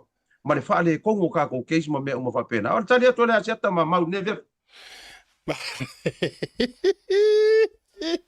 E se le mangai o se urupo o ai pipi e lona soifuanga i le upu le atua e le ngata e ila lona laua e fori ngata la vou e mata i pepe fo dele ai o le whengau ia inga o leina ma vai leina ma le whioa i mai o lima e matua whainga tā po ai tonu a maua le mahalo o tatu ai tau tira tira marlonga la tatu marlonga pu o le maua mai ia le tatu tamai breaking news mai Samoa o le wa maliur pai la tele sa fa foi no tamai valele o le talia si tatu tamai o so tanga tuale fi korosi ya ku Samoa maua vave maua le avanoa o le a faili tatu so ta inga a le ana maua mai si tatu tamai news o to fa monia mai ia le ua maliu i le valele lea o le pailate ioe le ua maliu ia mai o le amose o tonga pea o ina ready mai le tatou so tainga tatou atu malologa se fasinga i puki alo ko suila i puki wa levanga e fia kula i se ma TV a re tuaina tatou me i le tatou malolonga to e sui mai lau i puti le anga i le lope te foi mai wa join mai pe connect mai ia le tatou se tasi o tatou so upu mai se o tatou watunu e whaamanino mai o lea e iai tonu ai le vaenga lea wai vai ka kou le pao o suenga ka kou tau tai ai o lea tau te whaasoa ala e pisi mai fo ia ka kou popo o iei Samoa ia e sa ili mai nisi o tūlanga o le tatou a rea tatou marolonga se italia le tatou so ta inga lea ia a whapea fo ele ai o le a tusi mai ia ona mātou whaaleo le lunga o le tatou whaasoa le neivanga o le fiafi pea mai a tatou whasalonga wha business nei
mo le whaongaina o le talo whawaucha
Tasi Market is here at the Mangere Town Centre, the heart of South Auckland.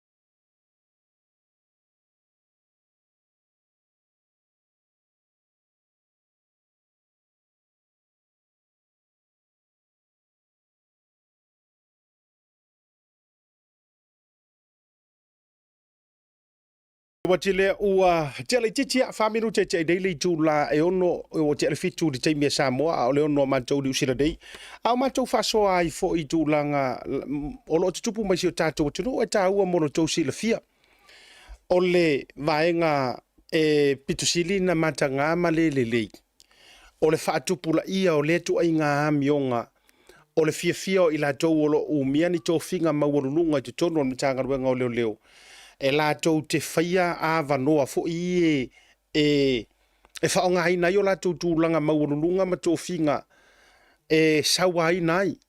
Io, e sawa hai nai ia nisi o tamaita i malu le malo. O tau fo i o le whautuanga e mātou tele i me i e se maramata upura e se ima kua kui isi ka ko issues. O le whautuanga mo o tau tamaita i malu le malo, pe ke fau waku, pe ke laikiki, pe ke karavou, pe le iso ko whinga i tūlanga fo i le rankings ma vaenga whapena.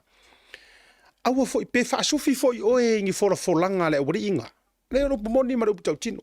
Pe faasufi aku oe ngi folanga pe momongo ku foi ngi kupe ma me uma fa pena. Se te o foi te oe. Ioi. O le taimia le la a matai ngi whainga lelele. O le si foi keimi meta ua vatu fotuanga a seata ma matou va se toru. O le u whaingo fienga recordinga mea poe.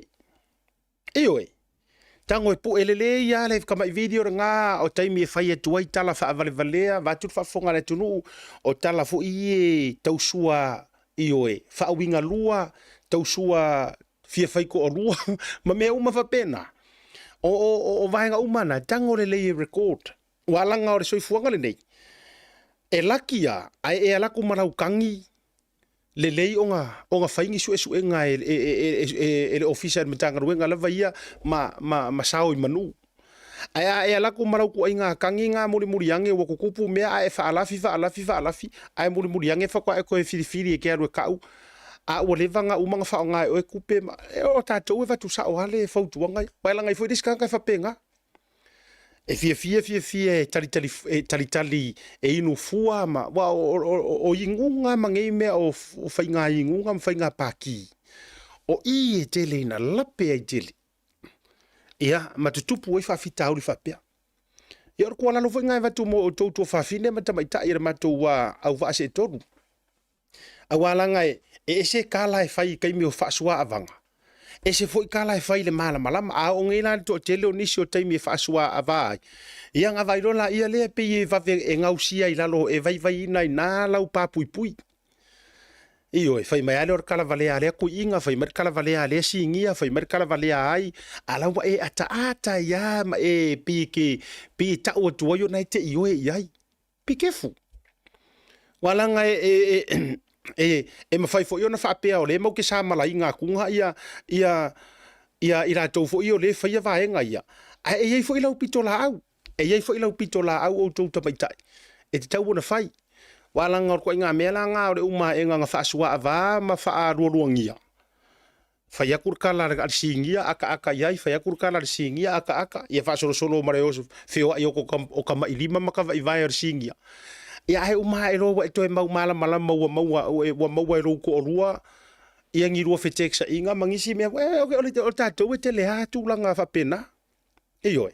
Ia na te ilola ia o toe whapea mai ia langone mele lenga kupureri inga o ngofo whamaru. Na ona tua lalo whapena. Ma vatu ina ia tātou ka vaitu uma e lua. O le nei wha moe ma le mta upura. O le isi a mta upua o tātou tāri ai peo no maua tātou so ta inga tui Samoa. e fai mai so lo fina galo sila fa pe le sunga ya mau o mata upu la vai fito tonu nga I me to tupu mtanga wenga o leo a me so tatu tru o matua sawa lava le tu langa lea o le sa ilia o ke ngeki laiki matua sawa le tu langa lea o le leua ea ma au mai lunga e faalinga po o le a page fo ilea o fa silanga a le matanga wenga o leo o lo kausa ilia sia kinkiki sa ale se fulu ongo ale e kele ai lalo mai o se fulu valu kele o ko inga ke ngeki le fai masui e uia la e su e koe maua a ua matua fa tupula ia ma fa teleina le tu ainga fa ma ile le tu ola fa afsiri tatu fa so ai fo ai ile nei va ngole fiafi so va vai tu lava okay la tatu join fa mole lava Ryan let's go straight to fa mole sila mau o vai lupea ai le mo so no fina ngalo o le mo tatu so tainga la tatu kolosia tu loa I Samoa ia ma le faafonga maua se o tatu watunu o le maua so tainga le tatu tau tai ia ma le fionga minister iyo e wa ko vai le vavave o fainga le tau tai le fionga minister o ngaruenga te tele ia ai mai se fo I o fela ua inga te tonu o le tatu watunu ia le fionga ia olo fiti vai ia ele rei vai ngole fia filungo le tatu pokalame le tau tai se o fia konosia kula fa se au mai masa ili mai le ano fale o le tulanga le fale lave fa fo se ile na tula I menga te fale o vaitele o te fia fa ilo atu o le umor tatu so tainga ma le fionga I le minister o ngaruenga te tele le tatu turu mai Samoa le fionga ia olo a fo fiti vai fa talo fa tu le fionga le minister le rei vai ngole fiafi ia ile ta o to tonga tu sa o mai Samoa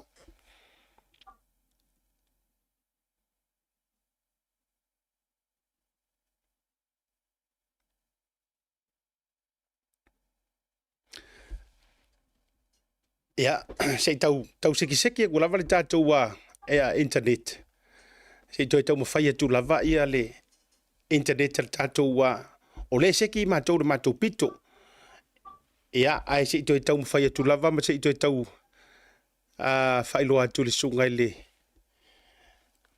fionga le minister ia ona o le tau whaale tonu mai le tatou fisota inga ia te le longa lava fo ia matua le anga ala li o tatou internet I Samoa I lau whaafonga maua le rivanga o le fiafi matua whaale ko nga la le kulanga o kako fisoka inga ia o tau se sila tu e uia o lea e maua le ia to e whatalo whatu lau fionga le minister po e maua mai ia o le rivanga o le fiafi marenga whaalo alo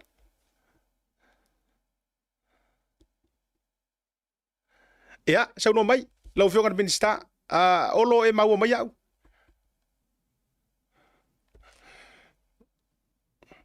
Ryan I think o le kili atu le fionga le minister o e maua mai au lo fionga le minister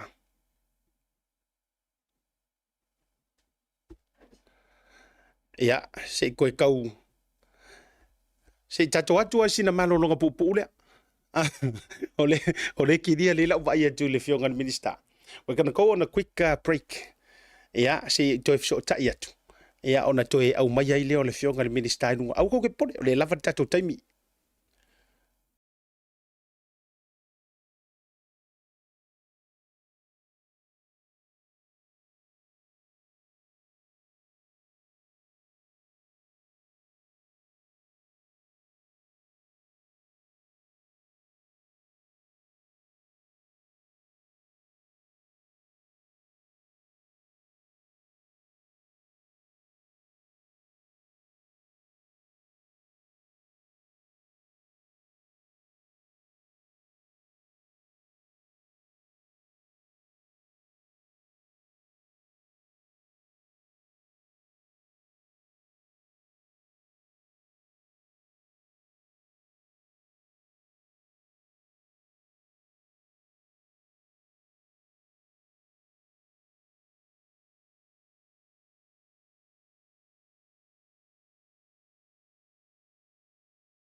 Failo atu lana whabitoa mo le aso sao tina male masira atoa o me. E whase fun whailonga tupe tai lua se lau tala au saunia mo ana paanga. E lua se fun whailonga mo Samoa, lua se fun whailonga mo tātou I New Zealand.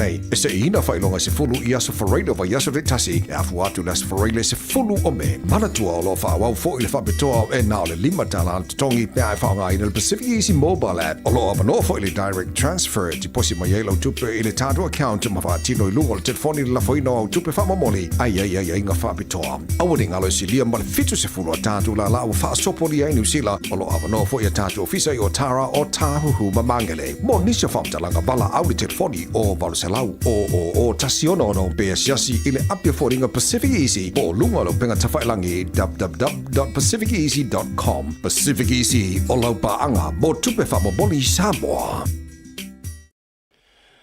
Ia, jo e ho folo fa tu le riva nga o le via fi o le ua se fulu para 5 minute o te e dele tu la e ono. Ia, a o mauar ma fiso ta inga male fionga le minister le taibile nei. Ia, o leo le afa o ngali tato audio ai su sila mai fo ia I fo ringa la vali taibetasi. O le fionga le minister fa talo fa tu I la fionga le minister, la fionga olo. A fo fiti va ai le riva nga o le fiafi. Ma lo le so fu folau le riva nga o le fiafi. Ia fa malo fo siata ngai asoma fo ia me se foi onga benga fenga ai ia le waka so ka ngai o lo ke suva ku fa fonga le tunu ia sa lo que vai me le vesi ngai ko vole fa me foi lo ko va me querer oia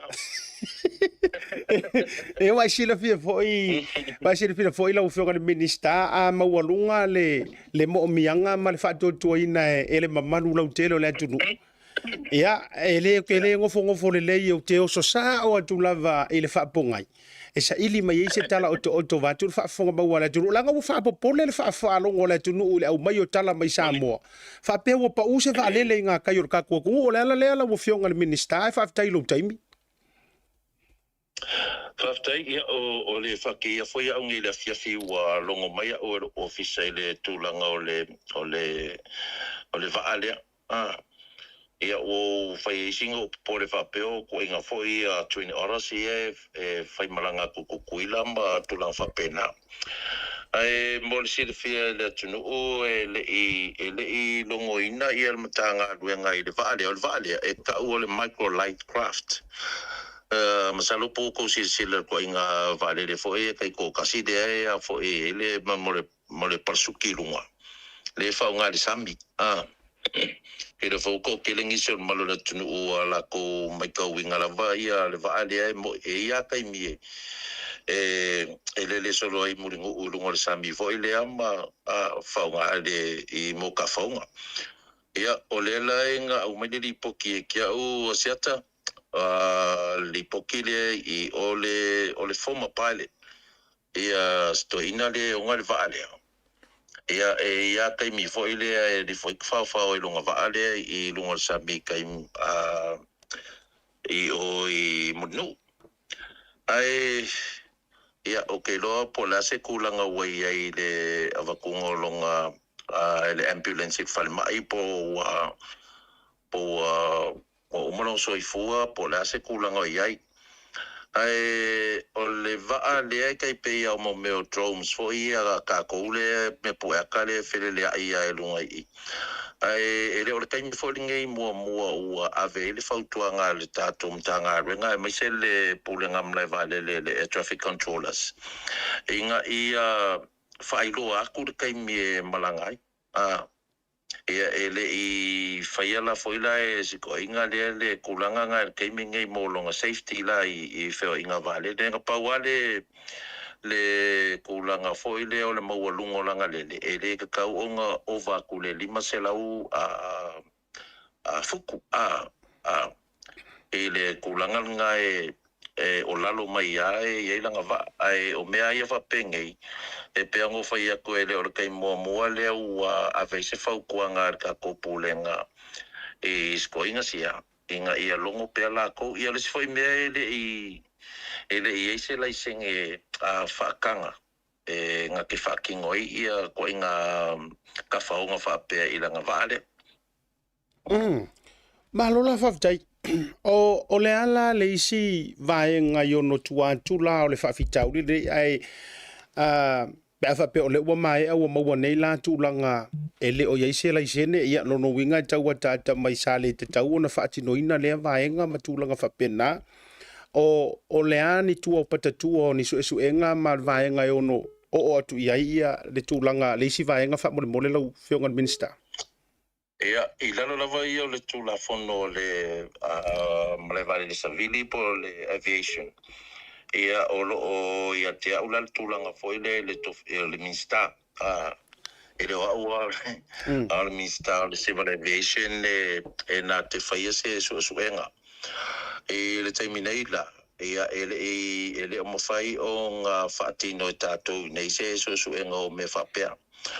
O le foi la o se malama le aso tai au ia o so tai la ia o tatou ofisa o vai fafo por foreign affairs e ave se talo sanga foi le mo tatou fainga pa anga masania ia malo New Zealand e le tūlanga so ni mai foi le ma au mai nisi faptoa e fai so enga fapea ele fafit ele favlavelan tu mai.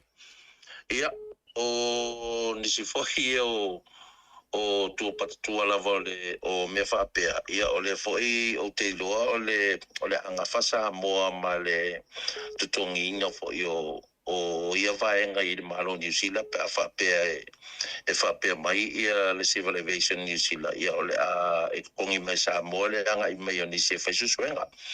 Pe ia, o le mea lava lana sa, o le whautuanga lava lana sa ave I tūlanga me se foi mo meo ka ko drone so le au media e whaalele solo I lungo o I nei kongo Samoa ia le mea foi le nge ke o lele pe la se fale pe uifo whaina se soifua ia o tūlanga lava na avakuaile sa avela vai le whautuanga I nisi fo I whaia mo meo drones ia le fo I la utula I mai le whaavlave I le kamai vaalea ia o se talo sanga lava tatou malo tawala tu le tatou ofisa ia I le tūlanga le tawanga longo mai ia le ofisa le Ministry of Works ia Mabatu e mawhaingi lai senge ia maukingoa. O lai e iloa le mei kako e traffic controllers I whale olo. Ia whewa inga kamai mea ia where solo I a kako. Malo whawtai lau whionga le minister o manino o le sia ofisili tu sao I lau whionga. Leanga o le fōwa te vai atu lungo o le social media. Ia o upufa mai e le vai ai le lea. Ia alanga wa telefoi na whaonga ina mai ila tau o loo ngai ala whainga malo whaupunga I lungo social media ma tūlanga I ono wha mo I aile whaafonga le turu. E ingi so kanga o waalele nei ma tūlanga whaapea ma vaenga ia I lau whionga po ni minister la foi ma tūlanga whaapena tate vai atu tustusinga whaapea mai foi ongi vaalele la esi la fia mingi ska mangi so le malo e ini so tanga fa anga I le malo le tūlanga wa tūlai mai e le ingi so kanga fa penga o iai ia o le a fa pe sa o le fa longo o Phil Meredith le e o ngal vaale ia le fionga foi a Phil Meredith ia wala wilo lava ia le kulanga o sina fo I tamadi I langa tautua fo ia o whelua I vai I ka ko polinsia. Ia o le tūlanga lava ia ngā o longa ia lava le ngā fiafianga e fiafia lava e lele solo. Ngā o ia po ila ngei sa moe I langa ka mai vaanga. Ia le o I se tūlanga ka paua le kūlanga I ele so ka inga ngei ia mpolo ofisa ko I por whainga malo. O le whainga leo le senge. Inga ia mauki ngoa e lai senge ma mori wheo inga la le kongor kako e space ia ma kumai le ma pui e la ia le kulanga o whaawelave whapenge Malo faafetai lo fionga. Tei lo no wa kolosi atu lava wa lo te mi malo lo matulaga ia la fotu sau no fai u e ye se vai ngai ono fa pole nai le fa fonga lo tele ale mamalu le tunu ai mai se foi o e o lo fia fe malanga ai matulaga fa pena e tau lunga mai sau no ngalo fionga le minsta. Ele se ko foi fa pole ngai le malu tatu tunu upo e ngi kulanga wale sa ngale mo e feo inga valele apa wala le wa sa fa pe o se kulanga foi ka ko mai valele ia e feo ile va o ka koma ia male motu I kukuila ia manua o ka pau fo ia mo meio valele ia pe e ka fa o ia la ko fo isa sa ngalu I me fa pe ia o Paula o le o whakamala fo ia le tamari I fo ile mea al tulanga ia o fe malanga inga I Kongo Samoa ia ele se kulanga fa pole inga I o o makwaki dei o saunga le mu ai pe o kulanga o me fa pe ia o le fatamala lavo o kangaka e o foi lai me o ka ko drones ma me fa penga ia o lo fo wa ko fangu wa ko ngai foi fa lafe ia ai me se le media ia fa penga foi mtanga ngal malo ele menar ia o fo ia mako o puma ma tulanga fa penga ia mau kingoa ia a fa pe la fa kingo senga ngai kulanga ia fa ngai drones ia mau kingoa wa where ia ka ko air traffic controllers I all tower e fa ngai no mengi ele se me la fa pole ngai ia pe ngo sa kala sia tamal fa fonga le tunu ia o fa kamala la vale tamali I le fa la ve pe on to lai mai Malo faafetai moli fa malo mo faafetai tele faafetai lo fionga le riva nga o le fiafi manatu o le afa pau I se taf so tainga ia o le ato lo ma se si lau ia mo nisi o fa lau tele ngoi lu mai mo le fiafi alo fa tele atu ia maruia to to ma nga le fiafi lo fionga faafetai alo fatu ia alo fatu fo I le fa sa nga sa mo la to fa fonga le fiafi maruia le fiafi malo faafetai o le fiso tainga tu sao ia I le taimi ya le nei a o e tau pole ai lava I le nei taimi ia ala le isi mea e toe wakiliar ka ko vale le la ko via se yo ko su e ko kama Ryan do we still have our se yo toe avatu ya kama lenga e umma no na ko ngekile ko ngiro fo ya fo mai o doctors fo mai la wodi ia se yo la mati bia tu langa vo yo le o tonga le sila mau o luai lunga la valita to ala fo isa lua matau masau lua fa fonga mai moa ia I le riva ngole fe filta to tonga wa to ala tino va to sili fa ko va ve o soka inga li mare mau merka ko mingi skari mau masila Ia hea sata. Ia oro ke vai ko le. E pe mai le leo le. Ore. Ulu pe matsi. Ar ku raka ka. Vai oro nge ka ko lo sera lo ka mo e. Ia vai mo ke fa ka le mo ke ja yuma. Yo. Ore ko ka mo nge ya ko ore se soka ya ku le. Le fionga minsta. I ngai ka ko ofisa ku. A sata so ke fa ya ku soro le va pe o me asole. O le mele wo longe. O era un po sa le wo longe. I ka inoa I se sia upo I le lalo langi nge. Le wo fa yaku ka ilo se fina ngalo pe matsila por sa ora inga sa upo. O era upo sa le wo longi. Ya, a se mo se fina ngalo pe matsila. Se ikono ka sela. Ya, malo seta. Le wo ma ele, ma ko ri sa mau. O ma ele, fatal no ngam le fiogan mingsta. Wo ma kwa ru le o le mingskai le babe le mena ko pe ngangi. Ia sia ka ke pai aku e o ai de mo le maka makua ngise ale e mo le maka de mele nga oso ngai I le fionga mista ta no fai no fionga mista no le se luatu malo mo le fala ai au ia ma fona lu ma fa le fo meta upu e le ma ngai o le mele le upu le transparent fa ailo wa le fo wa saule o sfai ia ai fo ngi mea le ai fo ngi mea le Wa manga kua ia sia kale le pa langi wale ka kala ngoi me wale si wanga ma fu le mele o ko kilo ku dunga system pe ia o ki le wale si olva Ale langa lungele pa langi wa lungele pa langi fa kai mele wa si ko si bi ku lo le po le ko si. Le fa kai mele ka ba. Ki mai lo le. Wala au mai lo le pa langi. Tua sevi, you copy me, you read me. Ya, fa kai ma fi ki ya iso lo le pa langi. O ko kongu na le ofisa, le fa kai wo si ka ma ave ka va le vo le le fa kai wo ngu si pepa.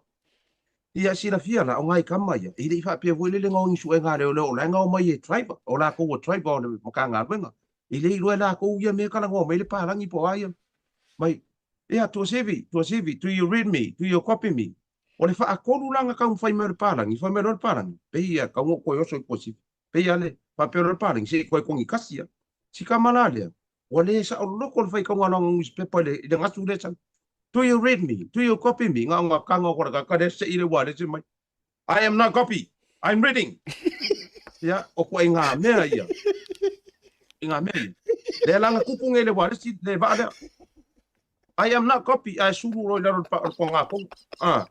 Le e fia firinga. Le nga mo ka nga ka le ai fa vo fonga sa mo. Ke no wo makwa yo seki ngele fe ile sa mo mai le fionga lista. Olo malo. Ele leia le sau le attack makako war waku ye kongi mai wa e nga ngau vevela le wa me wa lava le kuwa ma didi e ma alili ke wa o ka o ma didi e o ka o ko wa fau ma pae le ngasu i lunga le social media o mea ngei asi fa nga malo le o mea ngei le wa ka o le fionga ku lo le fionga ni ai fa fe kai le ala wa ka ko faia inga ko fa lo pe ko fa le moya ale pepe le tu nu o le le sa wa le muta to mo kanga ka mo va le le mi ngea e la fe wa ile i ku le vai ma ile i sekia le wa le sia nga I am not copy I'm reading ya ta le tu la chata ma mau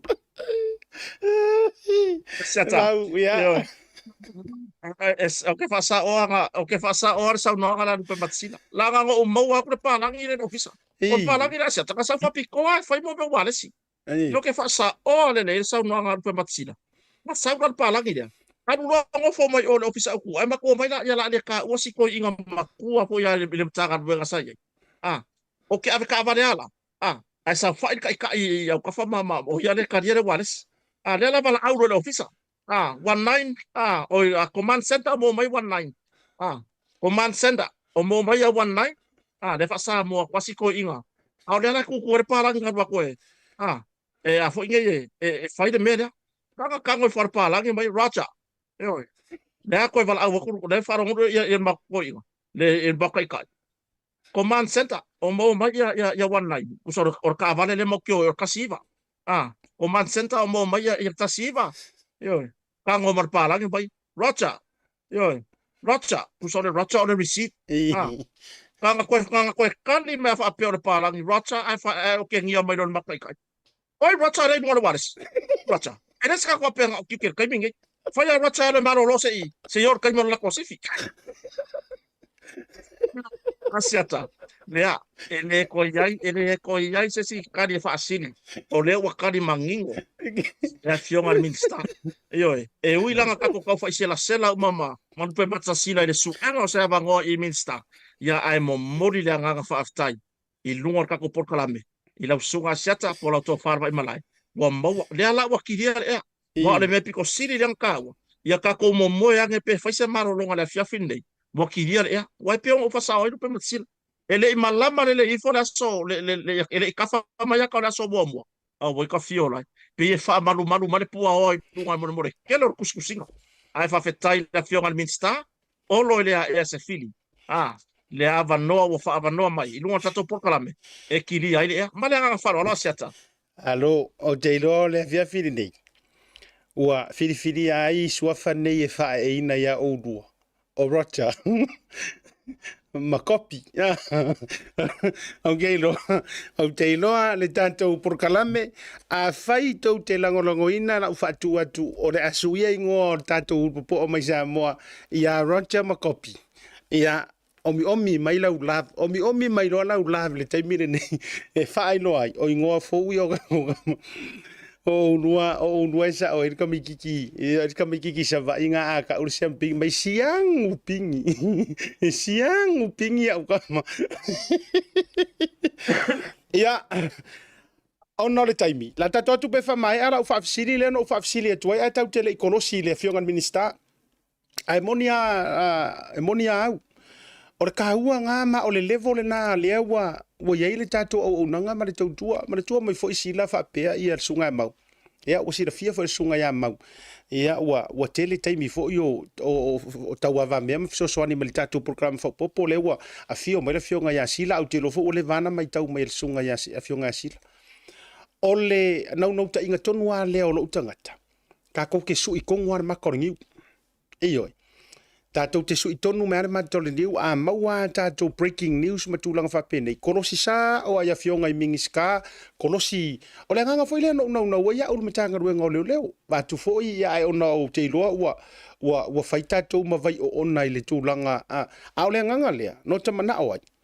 Nga o ngā kupu mau se mea whapea, kako kolosi a kula, kolosi ia i leo matulanga ia po ai ono. Ia ai e lea whaina lea whaafitai le fionga ni minister o manino le matore vai. Mangi ngor ma kore vai ele o yengi va alele masalumia ele o yengi mea masalumia o le fatamala o le upu ana e mafai ona tau fai ai o fatamala ia le fo i matulanga uma ia ai tatu fami ile si tatu o tu toi fa pela ile fisili le sa fe tu o le makwala ngolango ar ko kele o so fa rocha makopi o le la o te fa fisili etu ua mapunga mai lava le mea lea o le leua e hama kausa ilia se kinkiki. Leua hae ma kausa ilia se kinkiki. O le ale mafua anga ua sosolo wha ma ia i lea tu ai ngā whainga i tutonu o le tātou o tunu. E la hama tamai se whina ngalo sila. Te lor ta o le ase mafua anga i la lua mai tau atu. Ua sosolo wha ma i kere ngei maka upu o le leua e a. O lo tau sa ilia mai se tamai ta i ama su ono tau sanga su fa kau sanga su lima kau sanga su koru e o le valu kau sanga le sira i sikin ke kiranga su e mai oi po tai e mata utu e po tu langa fa pen ola se mafua ngari o kupu ngi me se o ka ko ku e lo fio sila Tai bra fsili. Kat. Awai lono le so ya mau. Io e o le tupu nei. Le tupu nei. Ai tele i amataina se whakatalanga se tele vaenga le. E iai le mana o ngā ua mamori me ni se whawhianga sa mātou whailoa ile nei aso mai amari whono. Ua talo sanga ina e nisi o whawhianga inga manisi o le atunu.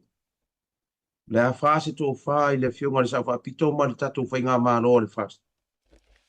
A pe a saunia se tatou sa wali file mu. E te ina aile aisa matutonu o le atunu le nei. Ua mana o mia o na tātou tutu whaatasi. Ono le tilo i le sifia tau sanga le lumanai o makua ke le wha le kongu o le mālosi o le aisa le wa iai le atunu. Kasi lea mea le ke le ngane lolo ai ke ngeki. Ka kui le kingo o le si le aisa. Maka ia ka wha le kongu ngai lunga le YouTube. Ai savali mai mase kinkiki a lua kuroa whai ngai. Ma ave ese ma ave ma le iroa kwai. O mea uma ia pe o mea ia e papa mai fanga malosi ia la au malosi tulo le e afia mai ia tua inga o la au malosi te lo fionga e mafua uma ma meni de aisa le la te talo mai ni si tu atu pe lunga le por kala me fa wala tu lunga le tauta ia e wala wi lo le lo langi o se manatu na wo fata atia e a se fa se to fa de fa le te wala ile na fionga le sa papito o pe a tu sai mo fina ngalo le whainga malo. E pe a tātou sāwaria si tātou sāwari file mu. Ina ia te e atu i mea i o cocaine ma mea i o manuana ma la au whasaina. Ia o i foi. O le a tātou mauai. O le kangaka e le sāwari. Longa winga le iai mai ai ko kongo mea i. Ia ngaka ko ilo ai le. Po ai kongo ale na ane langolango le mea nge. Ai wa mai le nato tu musu. Ma tu alalo mai. E pe a o longa tai tau nunga siata. O lunga le YouTube ma le tele o channel o mea ese lunga social media ma.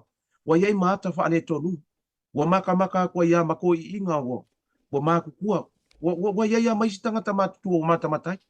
Ia wa whainga kā i ngei mana ngā ruenga wha whianga inga. Wa halu le si iruma Koe saua ngai kua le oranga, awa maka ia kangi ngā le ua le lima kusi. Tauro i runga ma vai ngā le manguia. Ia pe o tūranga na o la utali, o le tupu nei, e moni les, fetalai ngā siata. O le lo te nei ti, e ka whaafia mai le kio. Na tu ua i le tintiti lo na ainga le tau le fia le tai au. A ne ka mai. O le wo o le aso so o ile i o kwarki ngiki. Ia o la ita na tu wanalo. E ia a fia ngā o le eisa. Le to tonu o mea nei. Ia pe iai fo ni pa kengi ku aku ka tatou te leo iloa te leo sila fia ma o iloa si ata ma tatou uma. Ia ua mana o mia se ngā luenga e fai i le mele o le eisa. Fai se ngā luenga alofa mātua tatou tiro i tatou whanau lumana. Le a se tatou whaalongo wale ma fai o le tatou joy controllinga ma tatou whaafoeina tatou whanau le maalosi o le eisa. O a ia onga. O ia kako ke le iloa koe fai a o ngā susa. Ia po lai alua i malako. Ia o mea ia whaape nei le tu ala loa tuaile ne ma tali foi le siata ma mau whaafonga anga foi le whaafonga mau ala tunu. Ua ma losi le mea lea. Tasi le mea ua peise mea fua i leska ngaka le alaku uu. Ua maku aluruki mai mo whaososonga le eisa. Ma meo maaruanga ma la au whaasainga.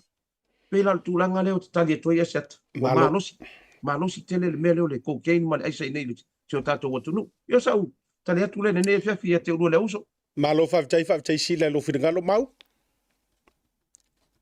Tai a siata mo le avanoa, whaftai fo le whingalo whaali o lupe matasila. E te tala i fo i le tātou me tau. E sa, o le makua i mo sau o le asa se vai aso ma tūranga o me whaape whasara lau me tanga ruenga leo. Aina tai leo a inga. E tu i fo i runga sa i ringa o lato whanau teine. E o ai whanau tama i le kua inga H lea. E sa i ri mai lawa i runga o penga te whailangi. Iroe. Lea la ua whea sila tūlanga i mo meo whala au whasai. E iei lea aunga tūlanga lua la ule ta ua le ngoa i ngeisi o mako i kumalo i whaneaka. Ngā mo waika mai kile, mero song pengsingi. Ei. Ioi. Wa aku male pengsingi hoi lea, wa waku kama i whangu hoi lea spring water. Ngā waku ra ia ngai kuar whanea o. Ore whalonga kua hoi lea, ia ka mo i kuar whanea. Ngā lea langa avi hoi le, i lumba i le official pulea o.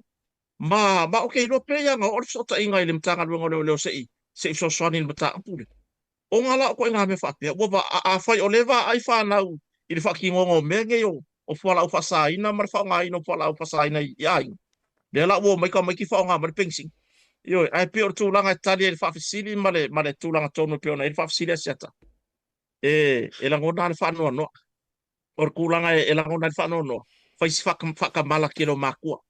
Yo ai mai se lava le pito la au tina. Yo. Pe or ki ngā lava o langa ia lea pese le fiafi. Ma ai whanau. E foi nei o le vai se i turo. Fai le tausinga tamaiti la fiafi. Fai le fai ngā loto la fiafi. O mea masani. Sa ka ko fiola mai ma o te iloa foi. E le ai ma se a inga. Foi ngei e misi eri tūlanga lea. Ai o ngā ua wha mua re ki ngā kūlanga o le. O le mua o por whangu pinko. Ma sa vali le au wala e alu e va. Ai le pinko e pinko e. Asia tare wo ka ora pinko ale fo ka mo mai ma ko kai fa wa vai ngo ya pinko yo wa fai mama sangi le kulanga le se longa suile ngor ka longa le asia ta fa maru lua ile mama fo le tunu ar kulanga nga e avela ka ika e ka ke kua ian piko la au matu ile kulanga ore faka mala kile yo ai mai se la va tulanga i fana tini a faka mala ma ko va ngo fanga kinga kai mingi ya ole a fa le kongo kuai male ola tup wae mare kulanga foi lea i se manuia po se lumanai o lea alo teine o lea tunu iyo pe fa le kongu baku ore kulanga la lea bako se tu alalo se ku ier fio i ngā mea ma aver fa mo i ngā mea o pinko o le i lopo le ale mea mo i ngā mea iyo e le ngaka ore kupe alu e le fa pe o kaimi umai laki mai le pinko e alu kupe lea fai ore aso so o ile i se lansa ngai kamaki a ole se kulanga ole a inga ole se tu lo ala fia ole a inga fa ali fo ngai ka mai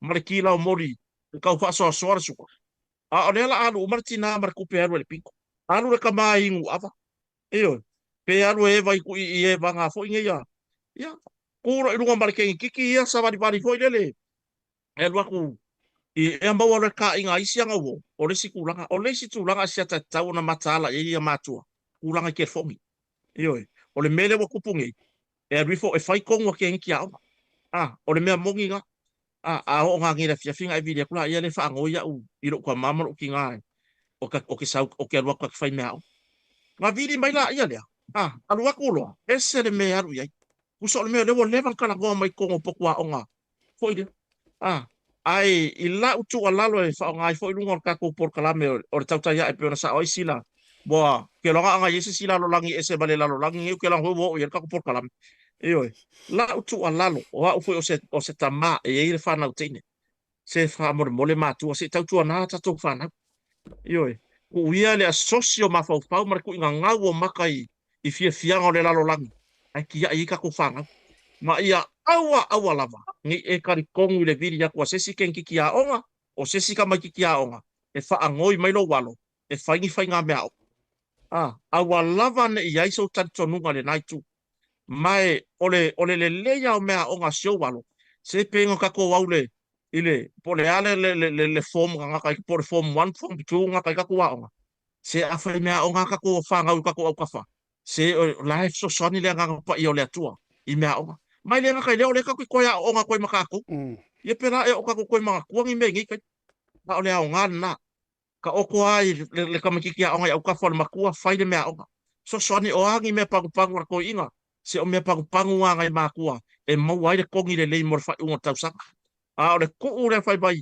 ari o le ya nga bo vidi mai sia wo nga na ko fa o nga mo le ele mo flat top e fai do me o yo ya ka wa kwala ia le ma ese ya ku langa wo o ya maka ngau laula inga maka kango le ava le pi se tulo ia mo o koilo sistu langa tina tau tua nalo tofi oi kau kua ngalo kofi a wole afisian fa pinko ai kau kua nga si vava ai nai fa nau yo or tama se so ye ke fiaru nga inga ava le fiafi ai le ngofo e ala foi nga aru kinga fa men ma fo kinga o ya e aru ke aru fo ai ango ngofo le ilalo ma fai mea o nga nai fa nau fia vakasi se o fina ngano nga le tua langa o loa kaua i le lenga kausi mfa perpele a waso la tolu mona i le lei peo si au tari le neva ngale fiafia siata e fa lau tele fo tato mta upu ia ma fon fa pi for fina ngalo lupe matsila ma lo fa tai o lo fina ngalo anoa ile lua mo e fa matua mo e po ia ole mo e mana tunatu fo ia wale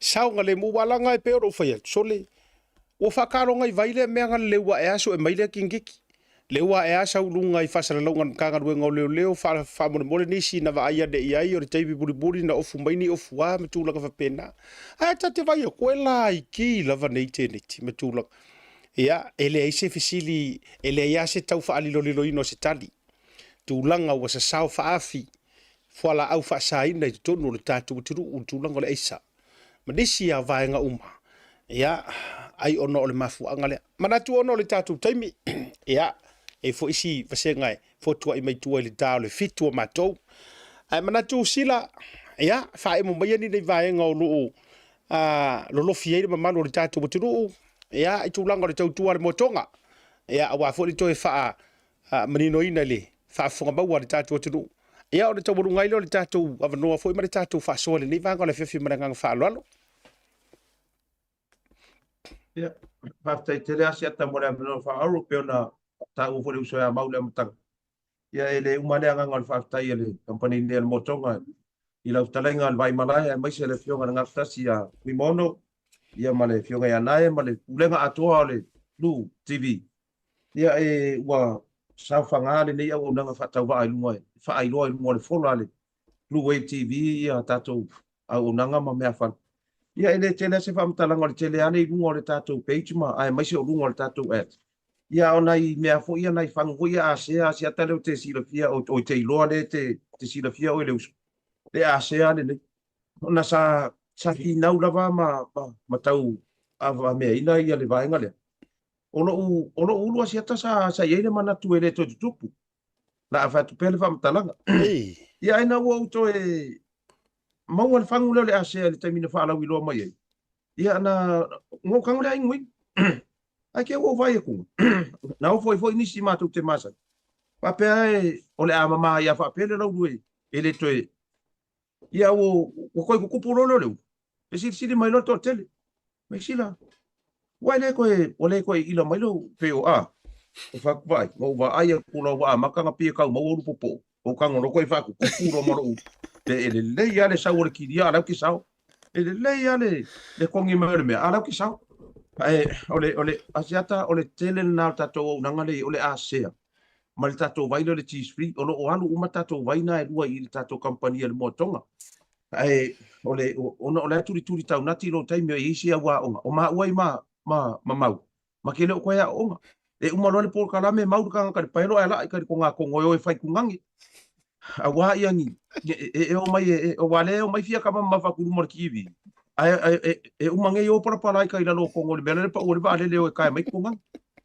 ai wo manga kuai le fi wa langa le wa malu mai le fi wa le me ku pule ma ko ho fa o mate la ta fa mtalang o le ia le vea o le ira le vea o le matolu a kolu ia le vea e mau ki ngoa o ela ei pai la le lo ko inga le fia pa tenge le vea pe pese lo ko inga mana fa tole a maka lo le ka kala le ko inga ai I lo mare vea I kongo ai au ka fa ko kikia I mai kongo fa lo ko inga ke lo e fai for ka kala wa maka nga fu maru ru ko inga oi ka fefe alu le mua ba alu ai ka kala o so male lua o le manga ko inga kalo sia au ange yo so le ko ba yo so le ko ba afu ke lo alu nga o so le ko o so fa I lo ko inga be e ke vale yo mai ka wanga ka le malo ke vale ya le ku no o le fa fonga mai yo ba ile ve ai ke wai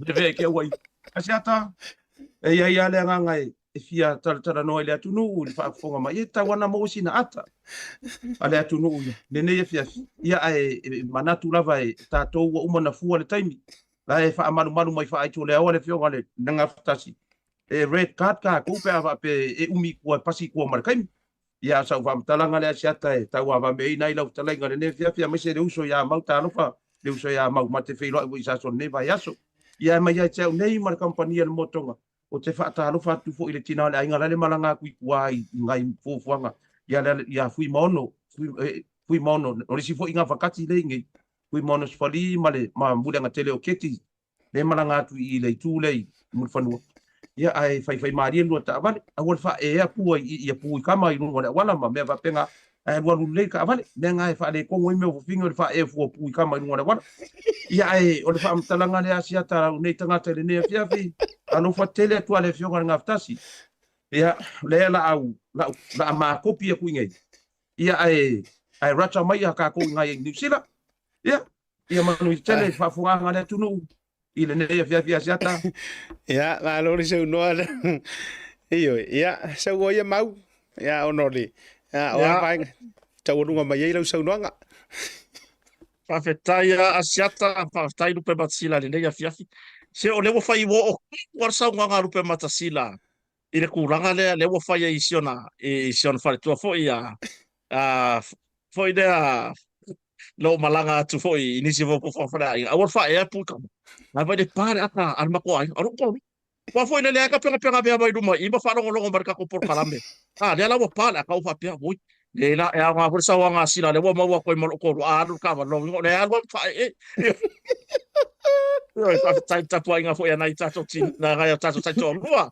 yo ile ta penanga ola ma fa solo o wale nei fa mo wo ona kala ngo lupe matasila le ve asiata fa mai ato fo ila lo fa le o ma kuai lo le ko inga mo leva nga lama ko inga la nga oi I longa ma yo mo leva nga lama ko inga la nga oi longa ma ai wala wo ma kuar ma ko yo la nga oi la ya mo lo le kai me sa ko ya la nga ingo le fango la wari la fia fa mai la ka ko mo wan ka ko kan kalo se lu pe ko yang mo ko le ska ko fango ka ya yo ngalu lo mar solo la wari nga nga ingo le la ko ka ilua lo ia ma ko le lua fa ko ka mi ngai mo fo ya ngumel lo mala wari yo ma ba ya kwa bo suru mo mo wina ko inga pasa mero se furu le po o saur ko inga la fa la pisa mar ko inga mo nga kari yo le plena la wari ya le bo ma fa mo nga sa war ko inga ofu ka kamera la wa ai lunga kang ya la yo mangure le ka ka ya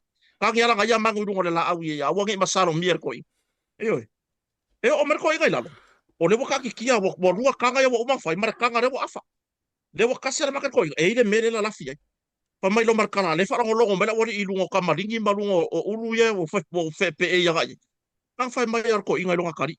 O ke pisa. O ke pisa se ka fa longo po fere me le la fera wori. Eoi. Parongo la yor koi. La kangi mai le. La kangi mai le ya le pe ai lungo le. I lungo le la. E o ya wa level po ya la pe ai yor kai bire kangi. Ah, le o li mai le pe ai lungo.